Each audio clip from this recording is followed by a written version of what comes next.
దేవుని స్తోత్రం కలుగునుగా. హల్లెలూయా, ఆమేన్, హల్లెలూయా. స్తోత్రం. దయచేసి అందరూ లేచి నిలబడి దేవుని యొక్క వాక్యాన్ని మనం చదువుదాం. పరిశుద్ధ గ్రంథములో నుండి 2 కొరింథీయులకు రాసిన పత్రిక 12వ అధ్యాయము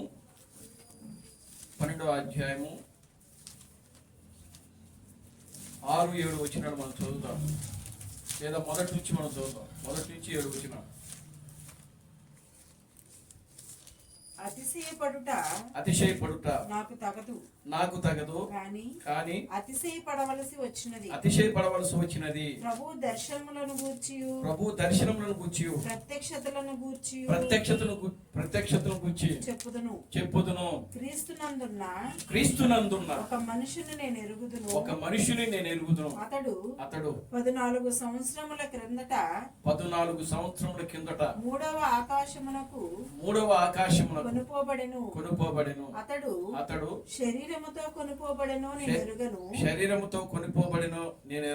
శరీరము లేక కొనుపోబడెను నేను ఎరుగను. అది దేవునికే తెలియను.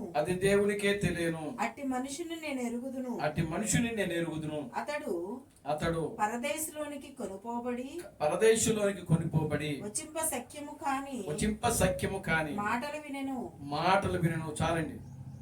మొదటి పేతురు రాసిన పత్రిక 3వ అధ్యాయం 19-20 వచనాలు మనం చదువుతాం. పరిశుద్ధ గ్రంథములో నుండి మొదటి పేతురు రాసిన పత్రిక 3వ అధ్యాయము 19-20 వచనాలు. దేవుని దీర్ఘశాంతము ఇంకా కనిపెట్టుచుండినప్పుడు పూర్వము నోవాహు దినములలో ఓడ సిద్ధపరచబడుచుండగా అవిధేయులైన వారి యొద్దకు అనగా చెరలో ఉన్న ఆత్మల యొద్దకు ఆయన ఆత్మరూపిగానే వెళ్ళి వారికి ప్రకటించెను. ఆ ఓడలో కొందరు అనగా 8 మంది వీటి ద్వారా రక్షణ పొందిరి. దానికి చాలండి. దేవుని స్తోత్రం కలుగునుగా. హల్లెలూయా. ప్రార్థన చేసుకుందాం. అందరూ కూడా దయచేసి తల వంచి కళ్ళు మూసుకున్నట్లయితే ప్రార్థన చేసుకుందాం. ఓ మమ్మలను మిక్కిలిగా ప్రేమించిన మా మంచి తండ్రి, జీవం గల దేవుడా, జీవాధిపతి, నిన్న నేడు నిరంతరము ఒకటే రీతిగా ఉన్న మా పరమ తండ్రి, నా ప్రభు అయిన అబ్రహాం క్రీస్తు నీ పవిత్రమైన పాదాలకు వందనాలు, స్తుతులు, స్తోత్రములు ప్రభువాని స్తుతులు, స్తోత్రము చెల్లిస్తున్నాము నాయన. ఇప్పటి వరకు నా తండ్రి యొక్క ఆరాధన కార్యక్రమం అంతా కూడా నా తండ్రి ప్రభువా, నీ నామము నాకు మహిమకరంగా మీరు జరిగించినందుకే మీకు వందనాలు, స్తుతులు, స్తోత్రములు ప్రభువా. ఓ పాటల ద్వారా మీరు మహిమ పొందినందుకే మీకు స్తోత్రము చెల్లిస్తున్నాను. ఓ ప్రభువా, నిశ్చయముగా నాయన వాద్యముల ద్వారా మీరు మహిమ పొందినందుకే మీకు వందనాలు, స్తుతులు, స్తోత్రము ప్రభువా. నిశ్చయముగా నా ప్రభువా, అదిగో నా తండ్రి, స్తుతి ఆరాధన ద్వారాను, సాక్ష్యముల ద్వారాను, ప్రార్థనల ద్వారాను మీరు మహిమ పొందినందుకే మీకు వందనాలు, స్తుతులు, స్తోత్రము చెల్లిస్తున్నాను ప్రభువా. నిశ్చయముగా ఈ సమయంలో నాయన మేము కొన్ని నిమిషాలు నీ వాక్యాన్ని ధ్యానించుటకు, నీ వాక్యాన్ని నెమరు వేసుకోవడానికి ప్రభువా, నీ వాక్యాన్ని తలపోసుకోవడానికి నాయన మీరు ఇచ్చినటువంటి నా ప్రభువా ఈ గొప్ప సమయాన్ని బట్టి మీకు వందనాలు, స్తుతులు, స్తోత్రములు ప్రభువా. నిశ్చయంగా నా ప్రభువా, ఓ నాయన, ఒకానొక సమయంలో ఓ ఎమ్మాయి మార్గములో 2 శిష్యులతో నీవు నాయన వారితో మాట్లాడుతూ వెళ్ళావు ప్రభువా. వారు మీతో మాట్లాడుతున్నప్పుడు ఓ మా హృదయములు మండలేదా అని ఈ వాక్యములో రాయబడింది ప్రభువా. నిశ్చయముగా నా ప్రభువా, ఈ సమయంలో నీ వాక్యము ద్వారా నాయన మీరు మాతో మాట్లాడుతున్నప్పుడు నాయన మా హృదయములో నా తండ్రి మండులాగున మీరు మాకు సహాయం ఇచ్చేయమని మీ స్థలంలో ప్రార్థిస్తున్నాను ప్రభువా. నీ సంపూర్ణమైన వాక్యం యొక్క ప్రత్యక్షతను మీరు మాకు అనుగ్రహించండి. నీ వాక్యమునకు నీవే అనువాదికుడు నాయన, ఎందుకంటే ఈ గ్రంథము యొక్క రచయితవు నీవే నా ప్రభువా. ఈ గ్రంథాన్ని రచించిన వాడు నువ్వు, ఈ మాటలు నాయన రాసింది నీవు నా ప్రభువా. ఆ మాటలు ఒక మానవుడు ఆయన అనువదించలేడు, బోధించలేడు, కానీ నీవు మాత్రమే నాయన వాటిని బోధించగలిగిన, నైనా అనువదించగలిగినటువంటి సర్వశక్తి కలిగిన దేవుడు అయిన ప్రభువానికి స్తోత్రం చెల్లిస్తున్నాను.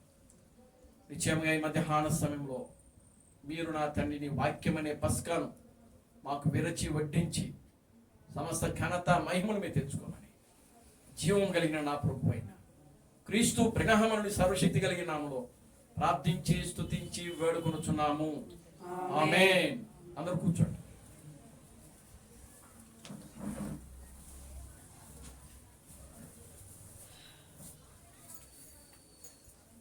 దేవునికి స్తోత్రం కలుగును గాక. హల్లెలూయా.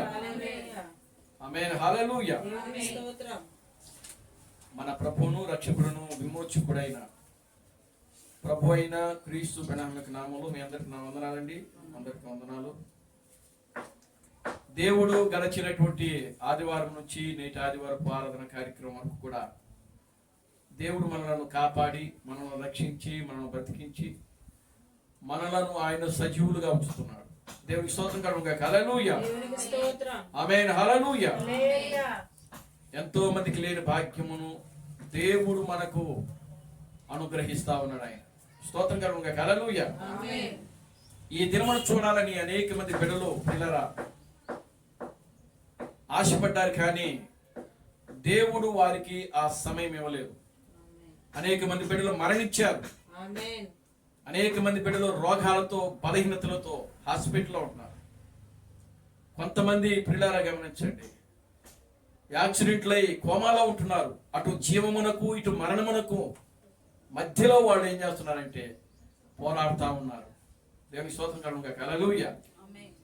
కానీ దేవుడు తన యొక్క ఉచితమైన కృపను బట్టి, ప్రేమను బట్టి, దయను బట్టి దేవుడు మనల్ని కాపాడుతూ, మనల్ని రక్షిస్తూ, మనల్ని బ్రతికిస్తూ ఆయన మనలను సజీవులుగా ఉంచుతారు. దేవుని స్తోత్రం కలుగును గాక. హల్లెలూయా. ఆమేన్. హల్లెలూయా. చూడండి ప్రియమైన దేవుని బిడ్డలారా, దేవుని యొక్క వాక్యము సెలవిస్తుంది. దేవుని వాక్యము ప్రియులారా మనలను బ్రతికించేటువంటి వాక్యం. అది దేవుని వాక్యము మనల్ని నడిపించేది. దేవుని వాక్యము మన జీవితాలను స్థిరపరిచేది. దేవుని స్తోత్రం కలుగును గాక. హల్లెలూయా. దేవుని వాక్యము మనలను బ్రతికించేది, మనలను నడిపించేది, మన జీవితాలను స్థిరపరిచేది. దేవుని స్తోత్రం కలుగును గాక. హల్లెలూయా. అందుకనే వాక్యము అంటే దేవుడు, వాక్యం అంటే దేవుడు, వాక్యం అంటే దేవుడు. కనుక దేవుడే మనలను నడిపించేవాడు, దేవుడే మనలను, మన జీవితాలను స్థిరపరిచేవాడు, దేవుడే మనలను నడిపించేవాడు, దేవుడు మన యొక్క ప్రతి అవసరతలను తీర్చేవాడు. దేవునికి స్తోత్రం కలుగును గాక. హల్లెలూయా. కనుక ప్రతి మనిషి కూడా సంపూర్ణంగా దేవుని మీద ఆధారపడాలి. ఆమేన్. హల్లెలూయా. ప్రతి మనిషి కూడా సంపూర్ణంగా దేవుని మీద ఆధారపడాలి. మనకు ఏదైనా అవసరం వచ్చినప్పుడు, మనకు శ్రమలు వచ్చినప్పుడు, లేదా మనకు శోధనలు వచ్చినప్పుడు, లేదా మనకు అవసరమైనప్పుడు, మనకు మనం అవసరతలో ఉన్నప్పుడు, ఆ సమయంలోనే కాదు దేవుణ్ణి మనం వేడుకునేది. దేవునికి స్తోత్రం కలుగును గాక. హల్లెలూయా. ప్రతి సమయంలో, సమయమందును అసమయమందును మీరు దేవుడి సన్నిధిలో ఏం చేయాలి? ప్రార్థించాలని వాక్యంలో రాయబడి. సమయమందును అసమయమందును. గత వారంలో మనం చెప్పాం, ఈ దినాలు ఏ దినాలు ఇవి? ఏ దినాలు ఇవి? ఏ దినాలు ఇవి? దుర్దినములు. ఏ దినాలు? దుర్దినములు. దుర్దినములు అంటే అపాయకరమైన దినములు, చెడ్డ దినములు. దేవుని స్తోత్రం కలుగును గాక. హల్లెలూయా. ఏ దినాలు ఇవి? దుర్దినములు. మనిషికి అపాయకరమైనది. ఇప్పుడు ప్రజెంట్ మనము జీవిస్తున్న ఈ దినాలు, మనము జీవిస్తున్నటువంటి ఈ కాలము మనము ప్రయాణిస్తున్నటువంటి ఈ యుగము ప్రియులారా, ఈ యుగము, ఈ కాలము, ఈ దినము ఎంత భయంకరమైన దినాలు, ఎంత చెడ్డ దినాలు, ఎన్ని దుర్దినాలు అని అంటే ప్రియులారా, అవి మానవుడు చెప్పలేనిటువంటి భయంకరమైన దుర్దినములు. దేవునికి స్తోత్రం కలుగును గాక. హల్లెలూయా. కనుక ఈ దుర్దినములలో చూడండి, మనిషికి అడుగడుగున కూడా ప్రమాదాలే, అడుగడుగున కూడా శ్రమలు, శోధనలు, ఇరుకులు, ఇబ్బందులు, అపవాయిదైన సాతాను ప్రియులారా ఎటు నుంచి వచ్చి మనలను వాడు ప్రియులారా ఆవరిస్తాడో మనకు తెలియనటువంటి దినాలు. అందుకనే యేసుక్రీస్తు అంటాడు, మీరు శోధనలో ప్రవేశించుకున్నట్లు మెలకుగా ఉండి ప్రార్థించండి అని వాక్యం రాండి. మీరు శోధనలో ప్రవేశించుకున్నట్లు మెలకుగా ఉండి ప్రార్థించండి. కనుక ప్రతి సమయంలో యేసు గెత్సెమనే తోటలకు వెళ్ళి ప్రార్థిస్తున్నాడు ఆయన. ఆమేన్, హల్లెలూయా. యేసు గెత్సెమనే తోటలో ప్రార్థిస్తున్నాడు. ఆయన ప్రార్థిస్తున్నప్పుడు ఆయన కొంచెం దూరంలో వెళ్ళి ప్రార్థిస్తున్నాడు. శిష్యులేమో ఇక్కడ కొంచెం బయట ఉండి ప్రార్థిస్తూ ఉన్నారు. వాళ్ళని ప్రభు ఏం చెప్పాడంటే, మీరు ఇక్కడ ఉండి ప్రార్థన చేయండి, నేను లోపలికి వెళ్ళి ప్రార్థన చేస్తానని చెప్పి ఆయన లోపలికి వెళ్ళాడు. వీళ్ళు బయట ఉన్నారు. దేవునికి స్తోత్రం కలుగును గాక. హల్లెలూయా. ఆయన ప్రార్థిస్తా ఉన్నాడు. ఆయన రాత్రి అంతా కూడా ప్రార్థిస్తున్నాడు. ఆయన ఒకసారి ఒక గడియ దాటింది. ఒక గడి అంటే 3 గంటలు, ఒక గడి అంటే 3 గంటలు. 3 గంటలు దాటిన తర్వాత వచ్చాడు శిష్యుల దగ్గరికి. వచ్చిన తర్వాత వీళ్ళు నిద్రపోతా ఉన్నారు. వీళ్ళు లేపాడు వాడిని. లేపి, ఒక్క గడియను మీరు నాతో మేల్కొని ఉండి ప్రార్థించలేరా అని ప్రభు అక్కడ చెప్తా ఉన్నాడు. దేవుని స్తోత్రం కలుగును గాక. హల్లెలూయా. ఒక రాత్రికి ఎన్ని గడియలు? ఒక రాత్రికి ఎన్ని గడియలు? 4 గడియలు. దేవునికి స్తోత్రం కలుగును గాక. హల్లెలూయా. ఎన్ని జాములు? ఒక రాత్రికి ఎన్ని జాములు? 4 జాములు. ప్రభు అంటున్నాడు, మొదటి జాము గడియిన తర్వాత వచ్చాడు ప్రభు. వచ్చి శిష్యులు లేపాడు. ఒక్క గడి అయినను, ఒక్క జామైనను మీరు నాతో మేల్కొండి ప్రార్థించలేరా? తర్వాత మరలా ఆయన ఏం చేసినాడు? వెళ్ళిపోయాడు. వాళ్ళని లేపి వెళ్ళిపోయి ప్రార్థన చేస్తాం. మరలా ఇంకొక జామ అయిపోయింది, 2వ జామ అయింది. మరలా వచ్చాడు. వచ్చి మరలా వాళ్ళని లేపాడు. లేపి వారితో అంటున్నాడు, మీరు శోధనలో ప్రవేశించుకున్నట్లు మెలకుగా ఉండి ప్రార్థించండి. స్తోత్రం కలుగును గాక. హల్లెలూయా. మీరు శోధనలో ప్రవేశించుకున్నట్లు మెలకుగా ఉండి ప్రార్థించండి. కనుక ప్రియులారా చూడండి, మన జీవితంలో ప్రార్థన అనేది చాలా ప్రాముఖ్యమైనది. సమయమందును అసమయమందును ప్రార్థించాలి. ఎందుకని? ఇవి దుర్దినాలు, మనిషికి శోధనా దినాలు. ఇవి మనిషికి శోధనా దినాలు, మనిషి శోధించబడే దినాలు ఇవి. మనిషికి ఏమాత్రము సంతోషించే దినాలు కావు ఇవి. మనిషి సంతోషించే దినాలు కావు, మనిషి ఆనందించే దినాలు కావు ఇవి. మనిషి సంభ్రమతో ఉండే దినాలు కావివి. ఏ దినాలనంటే ప్రియులారా దుర్దినాలు. మనిషికి ఇవి ఏ దినాలు అంటే దుర్దినములు, అపాయకరమైన దినములు, చెడ్డ దినములు. దేవుని స్తోత్రం కలుగును గాక. హల్లెలూయా. వీటి యందు నాకు సంతోషము లేదని చెప్పే దినాలు ఇవి. ఆమేన్, హల్లెలూయా.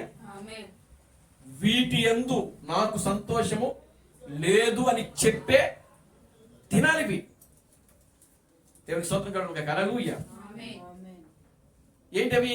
ఒక వెండి, బంగారం, నగలు. దేవుని స్తోత్రం కలుగును గాక. హల్లెలూయా. లేదా ఆస్తులు, అంతస్తులు, వాటి వలన మనిషి జీవితానికి సంతోషము లేదు అని చెప్పే దినాలంటే ఇవి. దేవునికి స్తోత్రం కలుగును గాక. హల్లెలూయా. నిజమే కదా. ఎంత ఆస్తుంటే ఏముంది ఏమండి? కొన్ని కోట్ల రూపాయలు ఆస్తుంటే దానివల్ల ఏమైనా ప్రయోజనం ఉంటుందా? దేవునికి స్తోత్రం కలుగును గాక. హల్లెలూయా. ఆస్తులుంటే ఏమైనా ప్రయోజనం ఉంటుందా? లేదు. కనుక మన జీవితములు ప్రియులరా, యేసుక్రీస్తు ఆయన మనకు మాదిరిగా ఉన్నాడు. యేసుక్రీస్తు మనకు మాదిరి ఉంచిపోయాడు. ఆయన అంటాడు, నేను మీకు మాదిరిగా ఉంచుతున్నాను అంటాడు ఆయన. కనుక యేసుక్రీస్తు ఈ లోకములో చేసిన ప్రతి పని ఏమండి, ప్రతి పని ఆయన చేసిన ప్రతి పని ఏదైతే ఉన్నదో ఆ పని ప్రతీది కూడా మనకు మాదిరిగా ఉంచిపోయాడు ఆయన. ఆమెను. హల్లెలూయా. సమరయ స్త్రీ పాపాత్మురాలని స్త్రీ రాళ్లతో కొట్టబడుతున్నప్పుడు మీలో పాపము లేని వాడెవడో మొట్టమొదటిగా ఆమె మీద రాయమైంది.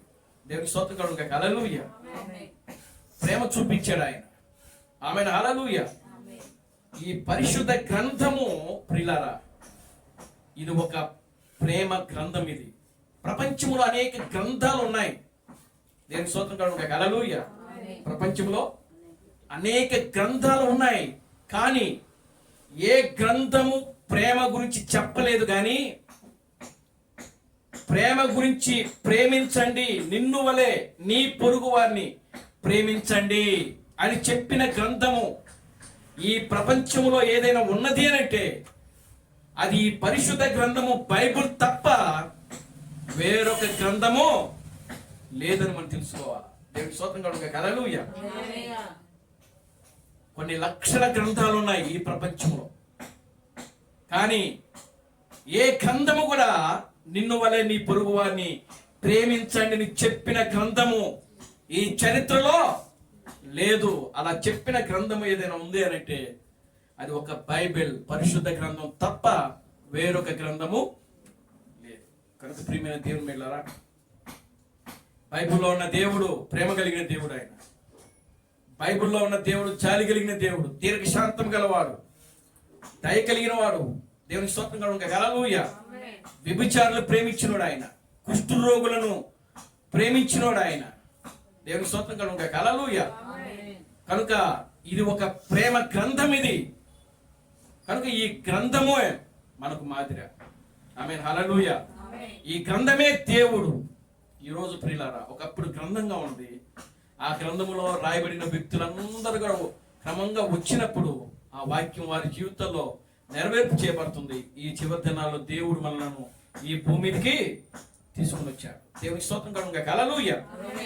కనుక ప్రియమైన దేవుని బిడ్డలారా, దేవుడు ఆయన ప్రేమ కలిగిన దేవుడు. కనుక ఈ దినాలు దుర్దినాల్లో అపాయకరమైన దినాల్లో ఉంటున్న మనము ప్రియులారా, మనం ఎంత ఈ లోకములో మెలకుగా ఉండి ప్రార్థిస్తూ సమయమనక అసమయమనక ప్రార్థిస్తూ మనం శోధనలో ప్రవేశించుకున్నట్లు మెలకుగా ఉండి ప్రార్థిస్తూ కీడు నుంచి తప్పించబట్టకు ప్రార్థించుటకు ప్రియులారా, సమయమందు అసమయమందు మెలకుగా ఉండి మనము ప్రార్థిస్తూ మన ఆత్మీయ జీవితంలో మనము ముందుకు సాగుదాం. దేవుని స్తోత్రం కలుగును గాక. హల్లెలూయా. చూద్దాం పరిశుద్ధ గ్రంథములో ఇప్పుడు మనం చదివినటువంటి వాక్యము ఈ మధ్యాహ్న సమయంలో మనం ధ్యానం చేయబోయేటువంటి అంశము 5వ పరిమాణము. దేవునికి స్తోత్రం కలుగును గాక. హల్లెలూయా. ఏ పరిమాణము? 5వ పరిమాణం. మనకి ఎన్ని పరిమాణాలు ఉన్నాయి? 7 పరిమాణాలు ఉన్నాయి. దేవునికి స్తోత్రం కలుగును గాక. హల్లెలూయా. ఎన్ని పరిమాణాలు ఉన్నాయి మనకు? 7 పరిమాణాలు. 7 పరిమాణాల్లో మొదటి పరిమాణం ఏంటి? వెలుగు. రెండవది పదార్థము. మూడవది కాలము. నాలుగవది సైన్సు. ఐదవది పాతాళము. ఆరవది పరదేశు. ఏడవది దేవుడుండే స్థలము. దేవుని స్తోత్రం కలుగును గాక. హల్లెలూయా. ఆల్రెడీ మనం 2 వారాలు ప్రసంగం చేసాం. మొదటిది ప్రియులారా 7 పరిమాణాల గురించి మనం మాట్లాడాం, అన్ని కలిపి మాట్లాడాము. రెండవది మనము 6వ పరిమాణం గురించి మాట్లాడాం. దేవునికి స్తోత్రం కలుగును గాక. హల్లెలూయా. 6వ పరిమాణం ఏంటి? పరదేశం. పరదేశీలో ఏముంటుంది? పరిశుద్ధులు ఉంటున్నారు. పరదేశీలు ఎవరు ఉన్నారు? పరిశుద్ధులు ఉన్నారు. పరదేశీలు ఎవరున్నారు? జీవవృక్షం ఉంది. పరదేశంలో జీవవృక్షం ఉన్నది. పరదేశికి ఎవరు వెళ్ళారు? పౌలు పరదేశికి వెళ్ళాడు. యేసుక్రీస్తు పరదేశికి వెళ్ళాడు. ప్రభు అయిన క్రీస్తు అబ్రహాము పరదేశికి వెళ్ళారు. పరిశుద్ధులందరూ కూడా పరదేశంలోనే ఉన్నారు. జీవవృక్షము కూడా పరదేశంలోనే ఉంది. దేవునికి స్తోత్రం కలుగును గాక. హల్లెలూయా. కనుక ఇప్పుడు దాని కింద పరిమాణం గురించి మనం ధ్యానం చేద్దాం. 5వ పరిమాణము. 5వ పరిమాణం ఏంటంటే పాతాళము. 5వ పరిమాణం ఏంటి? పాతాళం. పాతాళం అంటే పాతాళము అంటే అగాధము. అగాధం అంటే చీకటి గది. దేవునికి స్తోత్రం కలుగును గాక. హల్లెలూయా. మీరు చూడండి, చీకటి పాతాళమన్నా, అగ్నికుండకమన్నా, లేకపోతే చెరసాలన్నా, ఏమండి? దేవునికి స్తోత్రం కలుగును గాక. హల్లెలూయా. మండుచున్న అగ్నికుండకం అన్నా, ఇవన్నీ కూడా ఒకటే. దేవునికి స్తోత్రం కలుగును గాక. హల్లెలూయా. ఏమేమి? అగాధమన్నా, పాతాళమన్నా, చెరసాలన్నా, మండుచున్న అగ్నికుండకం అన్నా, ఈ 4 ఒకటే. పాతాళం వేరు కాదు, అగాధం వేరు కాదు, చెరసాల వేరు కాదు, లేకపోతే మండుచున్న అగ్నిగుండకము వేరు కాదు. దేవునికి స్తోత్రం కలుగును గాక. హల్లెలూయా. ఇవన్నీ కూడా ఒకటే. దేవుని నామానికి మహిమ కలుగును గాక. హల్లెలూయా. ఒక్కొక్క భక్తుడు ఒక్కొక్క విధంగా రాశాడు. ఒక భక్తుడే రాశాడు పాతాళం అని రాశాడు. ఇప్పుడు పేతురు ఏమని రాశాడు? చెరసాలలో అని వాక్యం రాడు. దేవుని స్తోత్రం కలుగును గాక. హల్లెలూయా. ఇంకో భక్తుడు ఏం రాశాడు అని అంటే మండుచున్న అగ్నిగుండకములు అని రాశాడు. అంటే దేవుడు ఎవరికి ఇచ్చిన ప్రత్యక్షత ప్రకారం వాళ్ళు రాసుకుంటా వచ్చారు అక్కడ. కానీ వీటి అర్థము ఒక్కటే. వీటి అర్థము ఒకటే. దేవునికి స్తోత్రం కలుగును గాక. హల్లెలూయా. యేసుక్రీస్తు భూమి మీదకి రాకమునుపు, యేసుక్రీస్తు భూమి మీదకి రాకమునుపు ఈ పాతాళము కానీ పరదేశి కానీ 2 ఒకే స్థలంలో ఉన్నాయి. కాకపోతే 2 వేరు వేరు భాగాలుగా ఉన్నాయి. దేవునికి స్తోత్రం కలుగును గాక. హల్లెలూయా. ఇప్పుడు చూడండి, మీకు ఉదాహరణ చెప్తాను చూడండి. ఇప్పుడు ఈ ఇంటికి ఎన్ని గదులు ఉన్నాయి? 3 గదులు ఉన్నాయి. వరండా చూడండి, ఇది హాలు, వంటగది. దేవుని నామానికి మహిమ కలుగును గాక. హల్లెలూయా. దీనంతటిని ఏమంటారు? ఇల్లు అంటారు. దీనంతటిని కలిపి ఏమంటారు? ఇల్లు. కనుక ఈ ఇంట్లో ఎన్ని రూములు ఉన్నాయి అంటే 3 రూములు ఉన్నాయి. దేవునికి స్తోత్రం కలుగును గాక. హల్లెలూయా. ఇప్పుడు చెరసాలు కూడా మీరు చూడండి, ఎప్పుడైనా జైలుకి వెళ్తే జైల్లో గదులు ఉంటాయి. దేవునికి స్తోత్రం కలుగును గాక. హల్లెలూయా. నరహత్య చేసిన వాళ్ళని ఒక గదిలో పెడతారు. చూడండి, రేప్ చేసిన వాళ్ళని ఒక గదిలో పెడతారు. దొంగలను ఒక గదిలో పెడతారు. బాగా కరుణగట్టినటువంటి దొంగలు ఉంటారు, తీవ్రవాదులు, ఉగ్రవాదులు ఉంటారు. వారిని ఒక రూమ్ లో పెడతారు. వాళ్ళని ఎక్కడ పెడతారు తెలుసా? డార్క్ రూమ్ అని ఉంటుంది ఒకటి. అది కూడా చెరసాలే. చెరసాల్లో ఒక భాగం అది. దేవునికి స్తోత్రం కలుగును గాక. హల్లెలూయా. ఏ భాగం అది? దాని పేరేంటి? Dark room. డార్క్ రూమ్ అంటే చీకటి గది. అక్కడికి వెలుగు ఉండదు. కానీ ఇప్పుడు చూడండి, ఇన్ని గదులు ఉన్నప్పటికీ ఎవరి గదుల్లో వాళ్ళు పెడతారు. హత్య చేసిన వాళ్ళు ఒక గదిలో, ఏమండి రేప్ చేసిన వాళ్ళు ఒక గదిలో, దొంగతనాలు చేసిన వాళ్ళని ఒక గదిలో, లేదా ఉగ్రవాదాలు, తీవ్రవాదుల్ని ఎక్కడ పెడతారు? డార్క్ రూమ్ లో పెడతారు. అట్లాగే దాని అంతటిని ఏమని పిలుస్తారు అని అంటే జైలు. దానికి ఉండే పేరు ఏంటి? జైలు. పలానాడు ఎక్కడ ఉన్నాడు అంటే జైల్లో ఉన్నాడని చెప్తాడు. పేరు ఒకటే, కానీ అందులో ఎన్ని ఉన్నాయి? గదులు ఉన్నాయి. అంటే ఎవడు చేసిన తప్పుకి వాడిని ఒక్కొక్క గదిలో పెడతారు. అక్కడ రాజు కూడా ఉంటాయి. ఈడు దొంగతనం చేశాడు, ఈ గదిలో ఉన్నాడు. ఈడు మర్డర్ చేశాడు, ఈ గదిలో ఉన్నాడు. ఈడు తీవ్రవాది అని ఇంకో గదిలో ఉంటాడు. ఇట్లాగా ప్రియులారా గమనించండి. మీరు ఎవరిని చూడటానికి వచ్చారు అని ఆ ఎంట్రన్స్లో అడుగుతారు. అయ్యా మా ఓడు మర్డర్ చేసి వచ్చి జైల్లో ఉన్నాడని అన్నాం అనుకో, అది ఒక పలానా రూమ్ నెంబర్కి వెళ్ళాలని అంటాడు. దేవునికి స్తోత్రం కలుగును గాక. హల్లెలూయా. కానీ దానికి అంతటికీ ఒకటే పేరు. ఆ పేరు ఏంటంటే చెరసాల లేదా జైలు. జైల్లో అనేక రూములు ఉన్నాయి. ఏ తప్పు చేసిన వాడిని ఆ తప్పులో పెడతారు. అట్లాగే ఈ యొక్క పాతాళములో 2 భాగాలు ఉన్నాయి. అప్పుడు యేసుక్రీస్తు భూమి మీదకి రాకమునుపు పాతాళములో 2 భాగాలు ఉన్నాయి. ఆ 2 భాగాల్లో ఒక భాగము పరిశుద్ధులు ఉండే స్థలము, ఇంకొక భాగం ఏమో ఎవరుండే భాగం అంటే ప్రియులారా పాతాళములో ఎవరు ఉంటారు అని అంటే అవిశ్వాసులు, పాపులు. దేవునికి స్తోత్రం కలుగును గాక. హల్లెలూయా. ఇప్పుడు పేతురు ఇక్కడ మాట్లాడుతున్నాడు చూడండి. యేసుక్రీస్తు ఆయన చనిపోయిన తర్వాత ఆత్మస్వరూపిగా ఎక్కడికి వెళ్ళాడంట? చెరసాల్లోకి వెళ్ళాడంట. దేవునికి స్తోత్రం కలుగును గాక. హల్లెలూయా. అంటే పాతాళములోకి వెళ్ళాడు ఆయన. ఎక్కడికి వెళ్ళాడండి? ఆమేన్. హల్లెలూయా. అందరూ ఎలా చూడాలి, అందరూ వినాలి, చాలా జాగ్రత్తగా వినాలి. ఇక్కడ ఎక్కడికి వెళ్ళాడు ఆయన? మనము ధ్యానిస్తున్నటువంటి అంశము 5వ పరిమాణము, పాతాళము. దేవునికి స్తోత్రం కలుగును గాక. హల్లెలూయా. అది ఎక్కడుంది? పాతాళం ఎక్కడో లేదు, మన మధ్యలోనే ఉంది. పాతాళం అనేది ఎక్కడో లేదు. ఎక్కడున్నది? మన మధ్యలోనే ఉంది. చాలా జాగ్రత్తగా ఈ యొక్క కొన్ని విషయాలు మనం చూద్దాం, మాట్లాడదాం. ప్రియులారా గమనించండి. ఇప్పుడు యేసు ఆయన చనిపోయిన వెంటనే పాతాళానికి వెళ్ళాడు. అని పేతురు ఏమంటున్నాడంటే చెరసాలకు వెళ్ళానని వాక్యం. చెరసాలకు వెళ్ళి ఎవరు కలుసుకున్నాడు ఆయన అంటే చెరసాల్లో ఇప్పుడు పాపులు ఉన్నారు, ఏమండి, దుర్మార్గులు ఉన్నారు, అన్ని రకాల వాళ్ళు ఉన్నారు. అక్కడే పరిశుద్ధులు కూడా ఉన్నారు. అర్థమైందా? అక్కడే పరిశుద్ధులు కూడా ఉన్నారు. అంటే నోవాహు దినములలో 8 మంది రక్షించబడ్డారు అని ఇక్కడ పేతురు రాస్తున్నాడు. మరి వాళ్ళు ఎక్కడున్నారు? ఇప్పుడు ఎక్కడున్నారు? చెరసాల్లోనే ఉన్నారు. వాళ్ళు కూడా ఎక్కడున్నారంటే చెరసాల్లోనే ఉన్నారు, కానీ పరిశుద్ధులు ఉండే స్థలంలో ఉన్నారు. దేవునికి స్తోత్రం కలుగును గాక. హల్లెలూయా. దానికి అంతటికి ఒకే నాయకుడు. ఇప్పుడు జైలుకి ఒక అధికారి ఉంటాడు. ఆ వ్యక్తిని ఏమంటారంటే జైలు అధికారి అని అంటారు. ఎవరు పిలుస్తారు అండి? జైలు అధికారి అని అంటారు.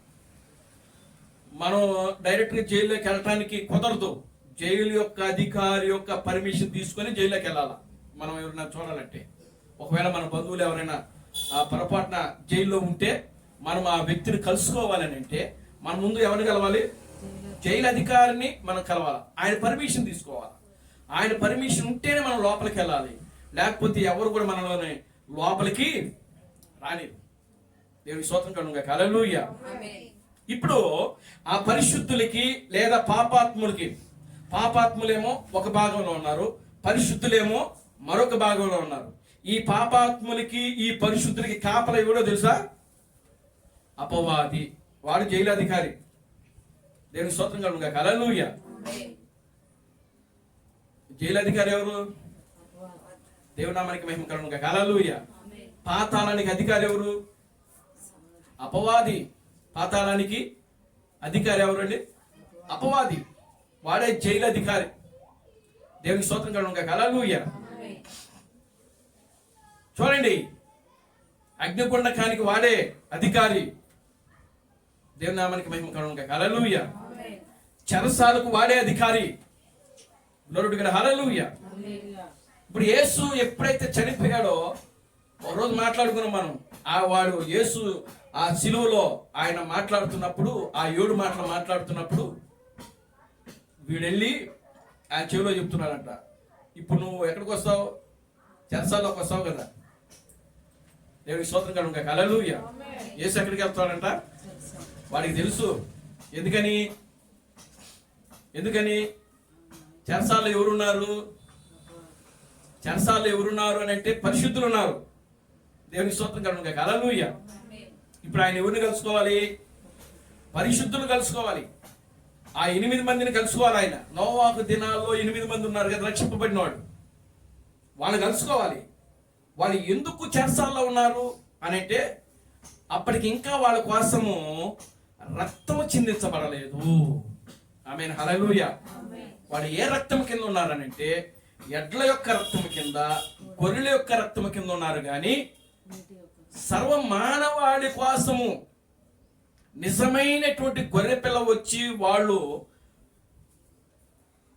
రక్తము చిందించకుండా ఎవరు కూడా ఆ పరలోక రాజ్యానికి వెళ్ళలేరు. కాబట్టి వాళ్ళ కోసం ఇంకా నిజమైన బలి జరగలేదు. కాబట్టి వాళ్ళ కోసం నిజమైనటువంటి రక్తం ఇంకా చిందించబడలేదు. కాబట్టి ఇప్పుడు వాళ్ళందరూ కూడా ఎక్కడ ఉన్నారంటే అపవాది చేతిలోనే, ఆ చెరసాల్లోనే ఒక భాగములో ఉన్నారు.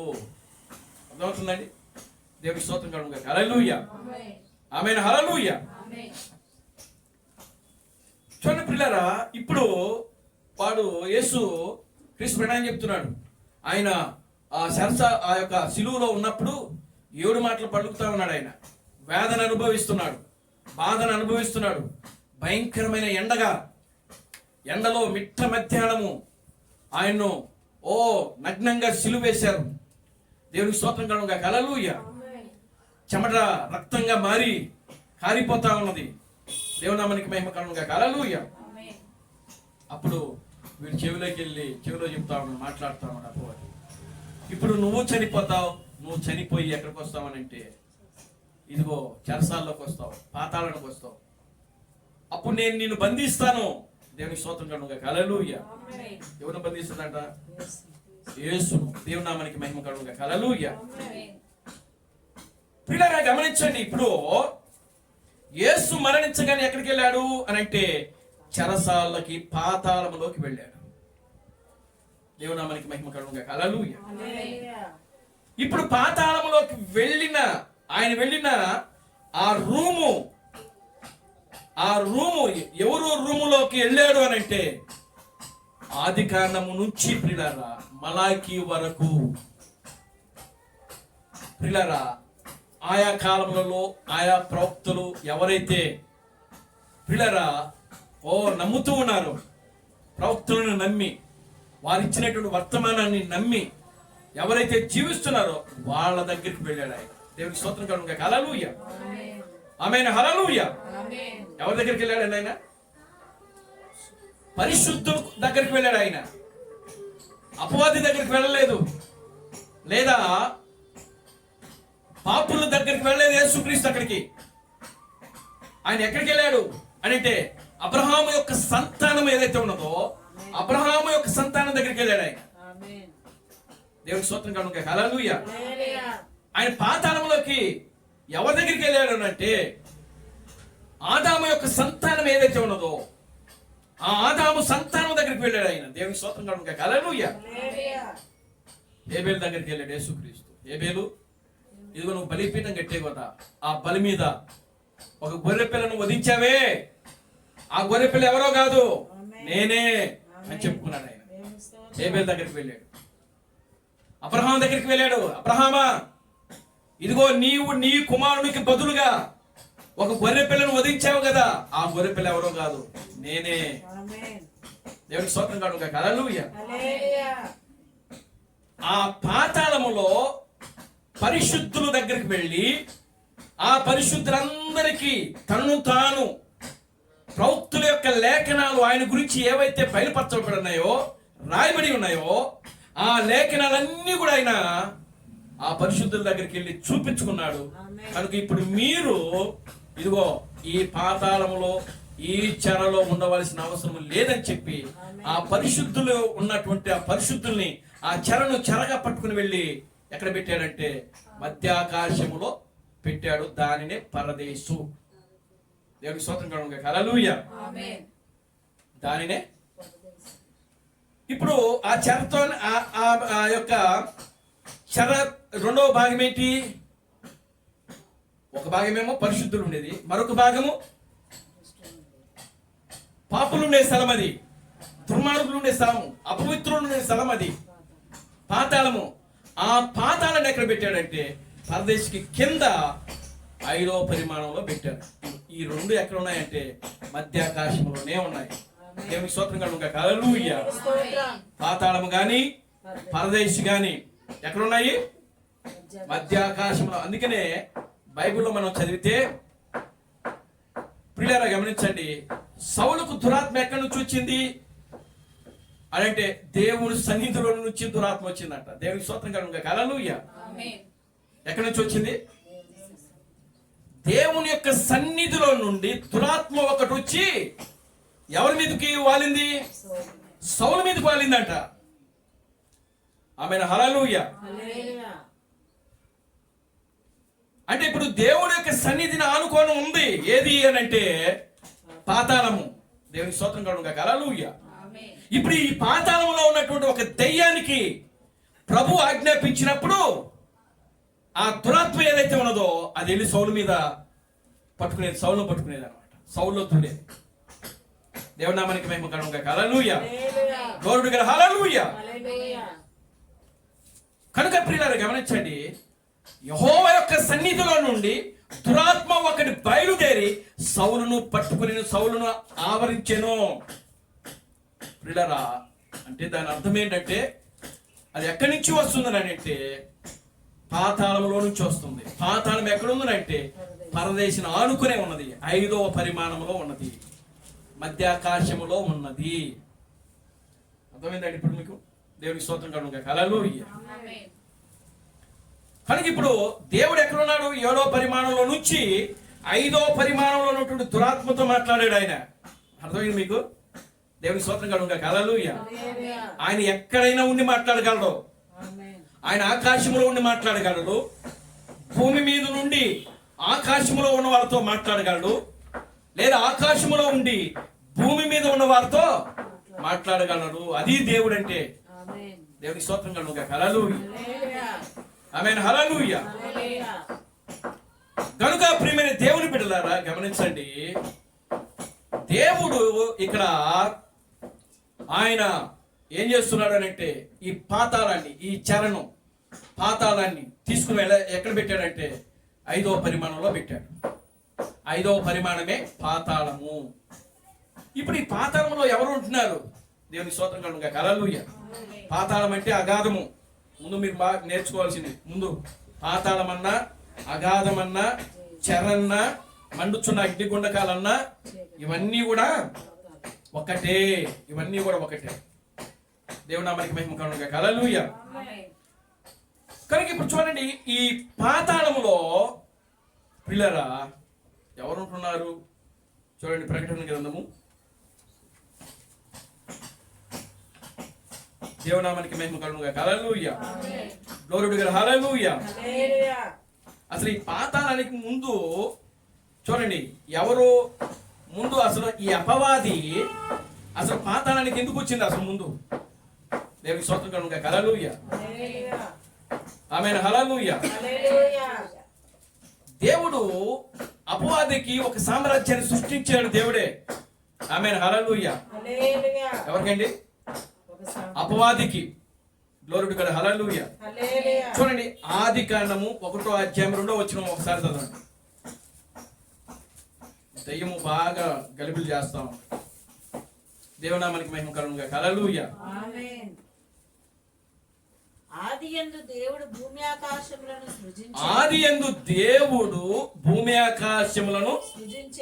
సృజించెను. భూమి నిరాకారముగాను శూన్యముగా ఉండెను. చీకటి అగాధ జలముల పైన కమ్మి ఉండెను. దేవుని ఆత్మ జలముల పైన అల్లాడుచుండెను. ఇప్పుడు చూడండి ఈ 2వ వచనాన్ని మనం జాగ్రత్తగా చూస్తే అక్కడ వెలుగు ఉంది, అగాధం ఉంది. దేవునికి స్తోత్రం కలుగుగా. హల్లెలూయా. వెలుగుంది, అగాధము. దేవుడు ఈ యొక్క వెలుగును వేరుపరిచాడు, అగాధమును కూడా వేరుపరుస్తున్నాడు ఇక్కడ. దేవునికి స్తోత్రం కలుగుగా. Hallelujah. Glory to God, hallelujah. చూడండి, అగాధ జలముల పైన దేవుని ఆత్మ ఏం చేస్తుందంట? అల్లాడుచున్నది. అగాధ జలముల పైన. అగాధ జలముల పైన అంటే జలముల పైన ఏముంది?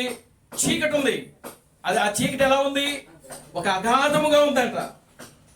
దేవునామానికి మహిమ కలుగును గాక, హల్లెలూయా. ఆ చీకటి పైనే, ఆ అగాధము పైనే దేవుని ఆత్మ కూడా అల్లాడుతుంది. అంటే దేవుడు దయ్యము రెండు కూడా ఎక్కడున్నాయంటే ఒక్క దగ్గరే ఉన్నాయి. అగాధము, పరలోకము. దేవునికి స్తోత్రం కలుగును గాక, హల్లెలూయా. మీరు ఇంగ్లీష్ బైబిల్ చదివితే, ఇంగ్లీష్ బైబిల్లో ఈ వచ్చిన చదివితే మొట్టమొదటిగా దేవుడు ఈ రెండును వేరు చేశాడంట. అంటే పరలోకాన్ని, అగాధాన్ని ఏం చేశాడు? వేరుపరిచినట్లుగా అక్కడ ఉంటది. దేవునికి స్తోత్రం కలుగును గాక, హల్లెలూయా. వెలుగేమో పరలోకము, అగాధము చీకటేమో పాతాళం. దేవునికి స్తోత్రం కలుగును గాక, హల్లెలూయా. ఇప్పుడు దేవుడు ఏం చేసినాడంటే వెలుగును వేరుపరిచాడు. అదే సమయంలో చీకటిని, అగాధమును కూడా ఆయన ఏం చేసినాడంటే వేరుపరిచాడు. ఇప్పుడు ఆ రెండు వేరుపరచక ముందు ఆ రెండు ఎక్కడ ఉన్నాయి? ఒకే దగ్గర ఉన్నాయి. ఒకే పరలోకము, అగాధము, రెండు పాతాళము ఎక్కడున్నాయి? ఒకే స్థలంలో ఉన్నాయి. రెండు కలిసే ఉన్నాయి. దేవునికి స్తోత్రం కలుగును గాక, హల్లెలూయా. దేవుడు కలిసి ఉన్నాడు, అపవాది కూడా కలిసే ఉన్నది. అందుకే దేవుడు ముందు ఏం చేసినాడు అంటే ఆ రెండింటిని వేరుపరిచాడు. ఆయన వెలుగు కమ్మని పలకగా వెలుగు కలిగింది. వెలుగు మంచిదైనట్టు దేవుడు చూచెను. చూడండి, ఇక్కడ ఏమంటున్నాడంటే దేవుడు వెలుగును చీకటిని ఏం చేశాడు? ఆయన వేరుపరిచాడు. యోహాను సువార్తలో ఆయన ఏమంటాడంటే యేసుక్రీస్తు భూమి మీదకి వచ్చి నేను లోకమునకు వెలుగునై ఉన్నాను. పౌలు ఏమంటాడంటే మీరు వెలుగు సంబంధులే గాని చీకటి సంబంధులు కాదు.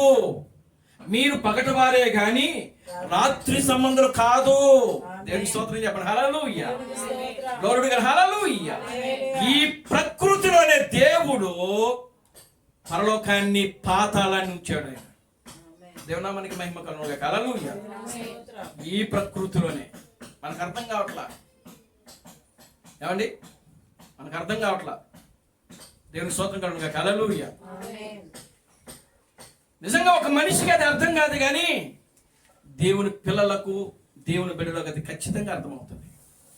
గ్లోరీ టు గాడ్, హల్లెలూయా.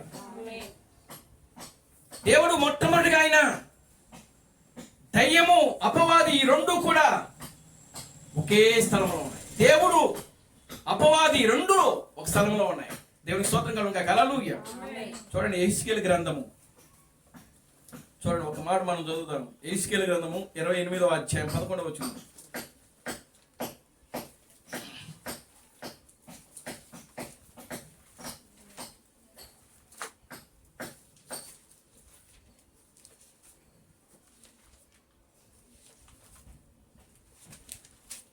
దేవుని స్తోత్రం కలుగును.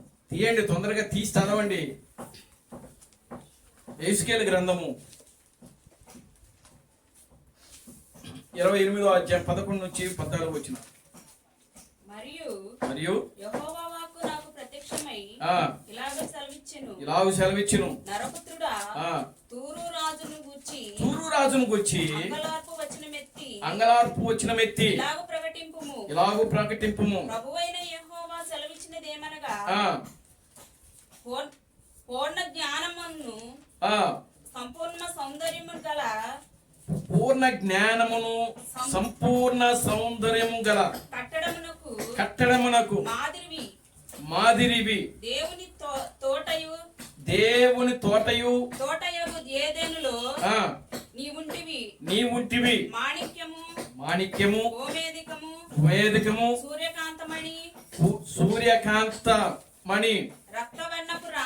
రక్తవర్ణపు రాయి సులీమాన్ రాయి మరకతము నీలము పద్మరాగము మాణిక్యము అను అమూల్య రత్నములతో అమూల్య రత్నములతో బంగారముతోను నీవు అలంకరింపబడి ఉన్నావు.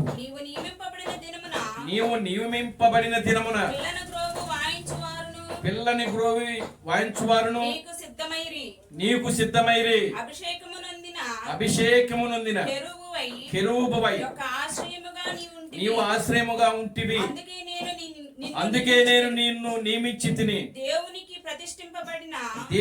ప్రతిష్ఠింపబడిన పర్వతం మీద నీవుంటివి. కాలుచున్న రాళ్ళ మధ్యను నీవు సంచరించుచుంటివి.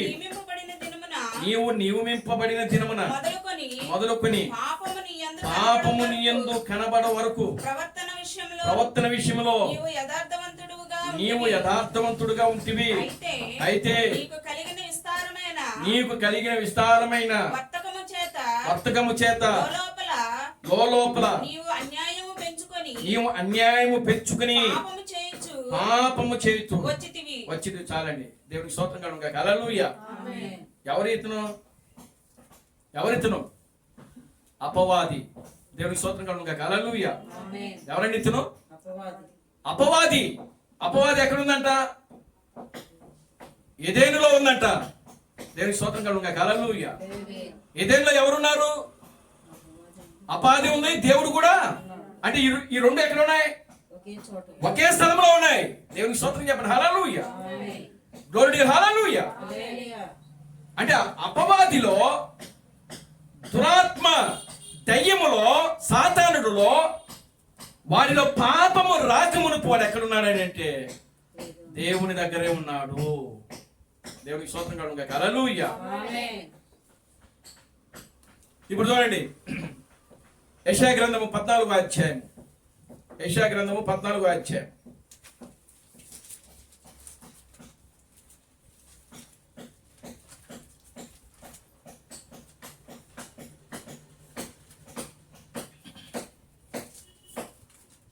పన్నెండవ వచనం నుంచి.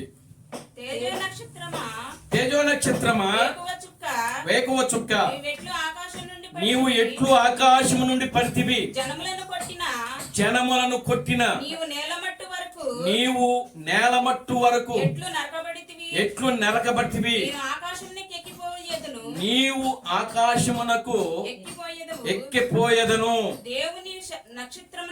దేవుని నక్షత్రములకు పైగా నా సింహాసనమును హెచ్చెత్తుకుందును. ఉత్తర దిక్కునున్న సభా పర్వతం మీద కూర్చుందును. మేఘ మండలం మీదకి ఎక్కుదును. మహోన్నతునితో నేను సమానునిగా చేసుకుందునని నీవు మనసులో అనుకుంటివి కదా. నీవు పాతాళమునకు నరకములో ఒక మూలన త్రోయబడితివే. నిన్ను చూచువారు నిన్ను నిదానించి చూచుచు ఇట్లు తలపోయేదురు. చాలండి. దేవునికి స్తోత్రం కలుగును గాక. హల్లెలూయా. దయ్యము, దురాత్మ జనాల్లో దూరి ప్రియులారా గలిబిలి చేస్తాం. దేవుడు మనకి మహిమ కలుగును గాక. హల్లెలూయా. ఎందుకంటే ఈ రోజు వాడు బతుకంతా ఇక్కడ బయటపడతా ఉంది వాక్యము. దేవునికి స్తోత్రం కలుగును గాక. హల్లెలూయా. చూడండి ప్రియులారా, గమనించండి. వీడు ఎక్కడున్నాడు? ఏదెనులో ఉన్నాడు. అపవాది ఎక్కడుంది? ఏదెనులో ఉన్నది. అపవాది ఎక్కడున్నది? పరలోకములో ఉన్నది. మీరు యోబు గ్రంథము 1వ అధ్యాయం మీరు చదివితే అక్కడ ఏముంటుంది అంటే, అపవాది ఒక రోజున యెహోవా సన్నిధికి తటస్థించెను అని వాక్యంలో రాయబడింది. దేవునికి స్తోత్రం కలుగును గాక. హల్లెలూయా. ఏం చేసిందంట అపవాది? యెహోవా సన్నిధిలోకి వచ్చిందంట. యెహోవా సన్నిధి అంటే పరలోకము. దేవునికి స్తోత్రం కలుగును గాక. Hallelujah. Glory to God. Hallelujah. కనుక ఇప్పుడు పరలోకములో ఉన్న అపవాది, దేవునితో ఉన్న అపవాది, ప్రియులారా గమనించండి, అది గోమేధికము, అది ముత్యములతో అలంకరింపబడినటువంటి ఆ యొక్క అపవాది ప్రియులారా, అది మనసులో ఏం చేసిందంటే, మహోన్నతునికి పైగా సమానముగా నేను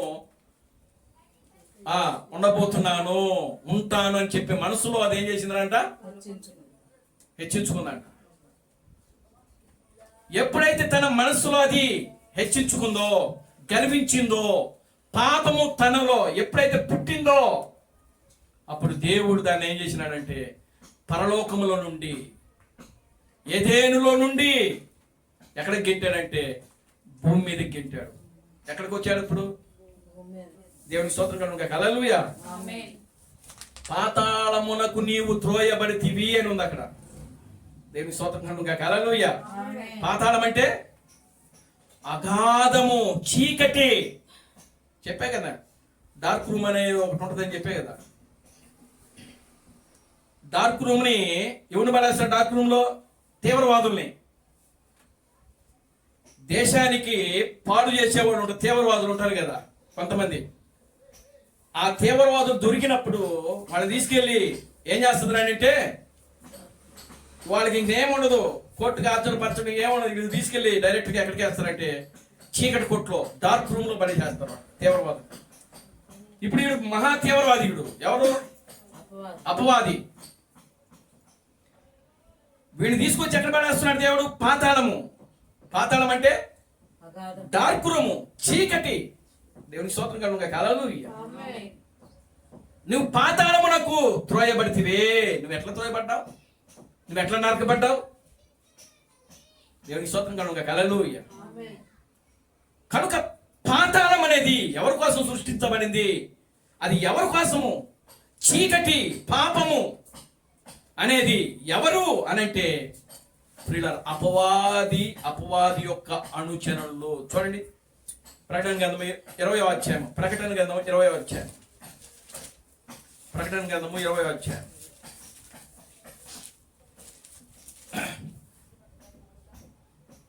మొదటి నుంచి. మరియు పెద్ద సంఖ్యలను చేతపట్టుకుని అగాధము యొక్క తాళపు చెవి గల ఒక దేవదూత పరలోకము నుండి దిగివచ్చుట చూచి తిని, అతడు ఆది సర్పమును అనగా అపవాదియు సాతాను అను ఆ ఘట సర్పమును పట్టుకొని 1000 సంవత్సరములు వాణిని బంధించి అపాదములో పడవేసి ఆ 1000 సంవత్సరములు గడుచు వరకు ఇక జనములను మోసపరచుకున్నట్లు అగాధమును మూసి దానికి ముద్ర వేసెను.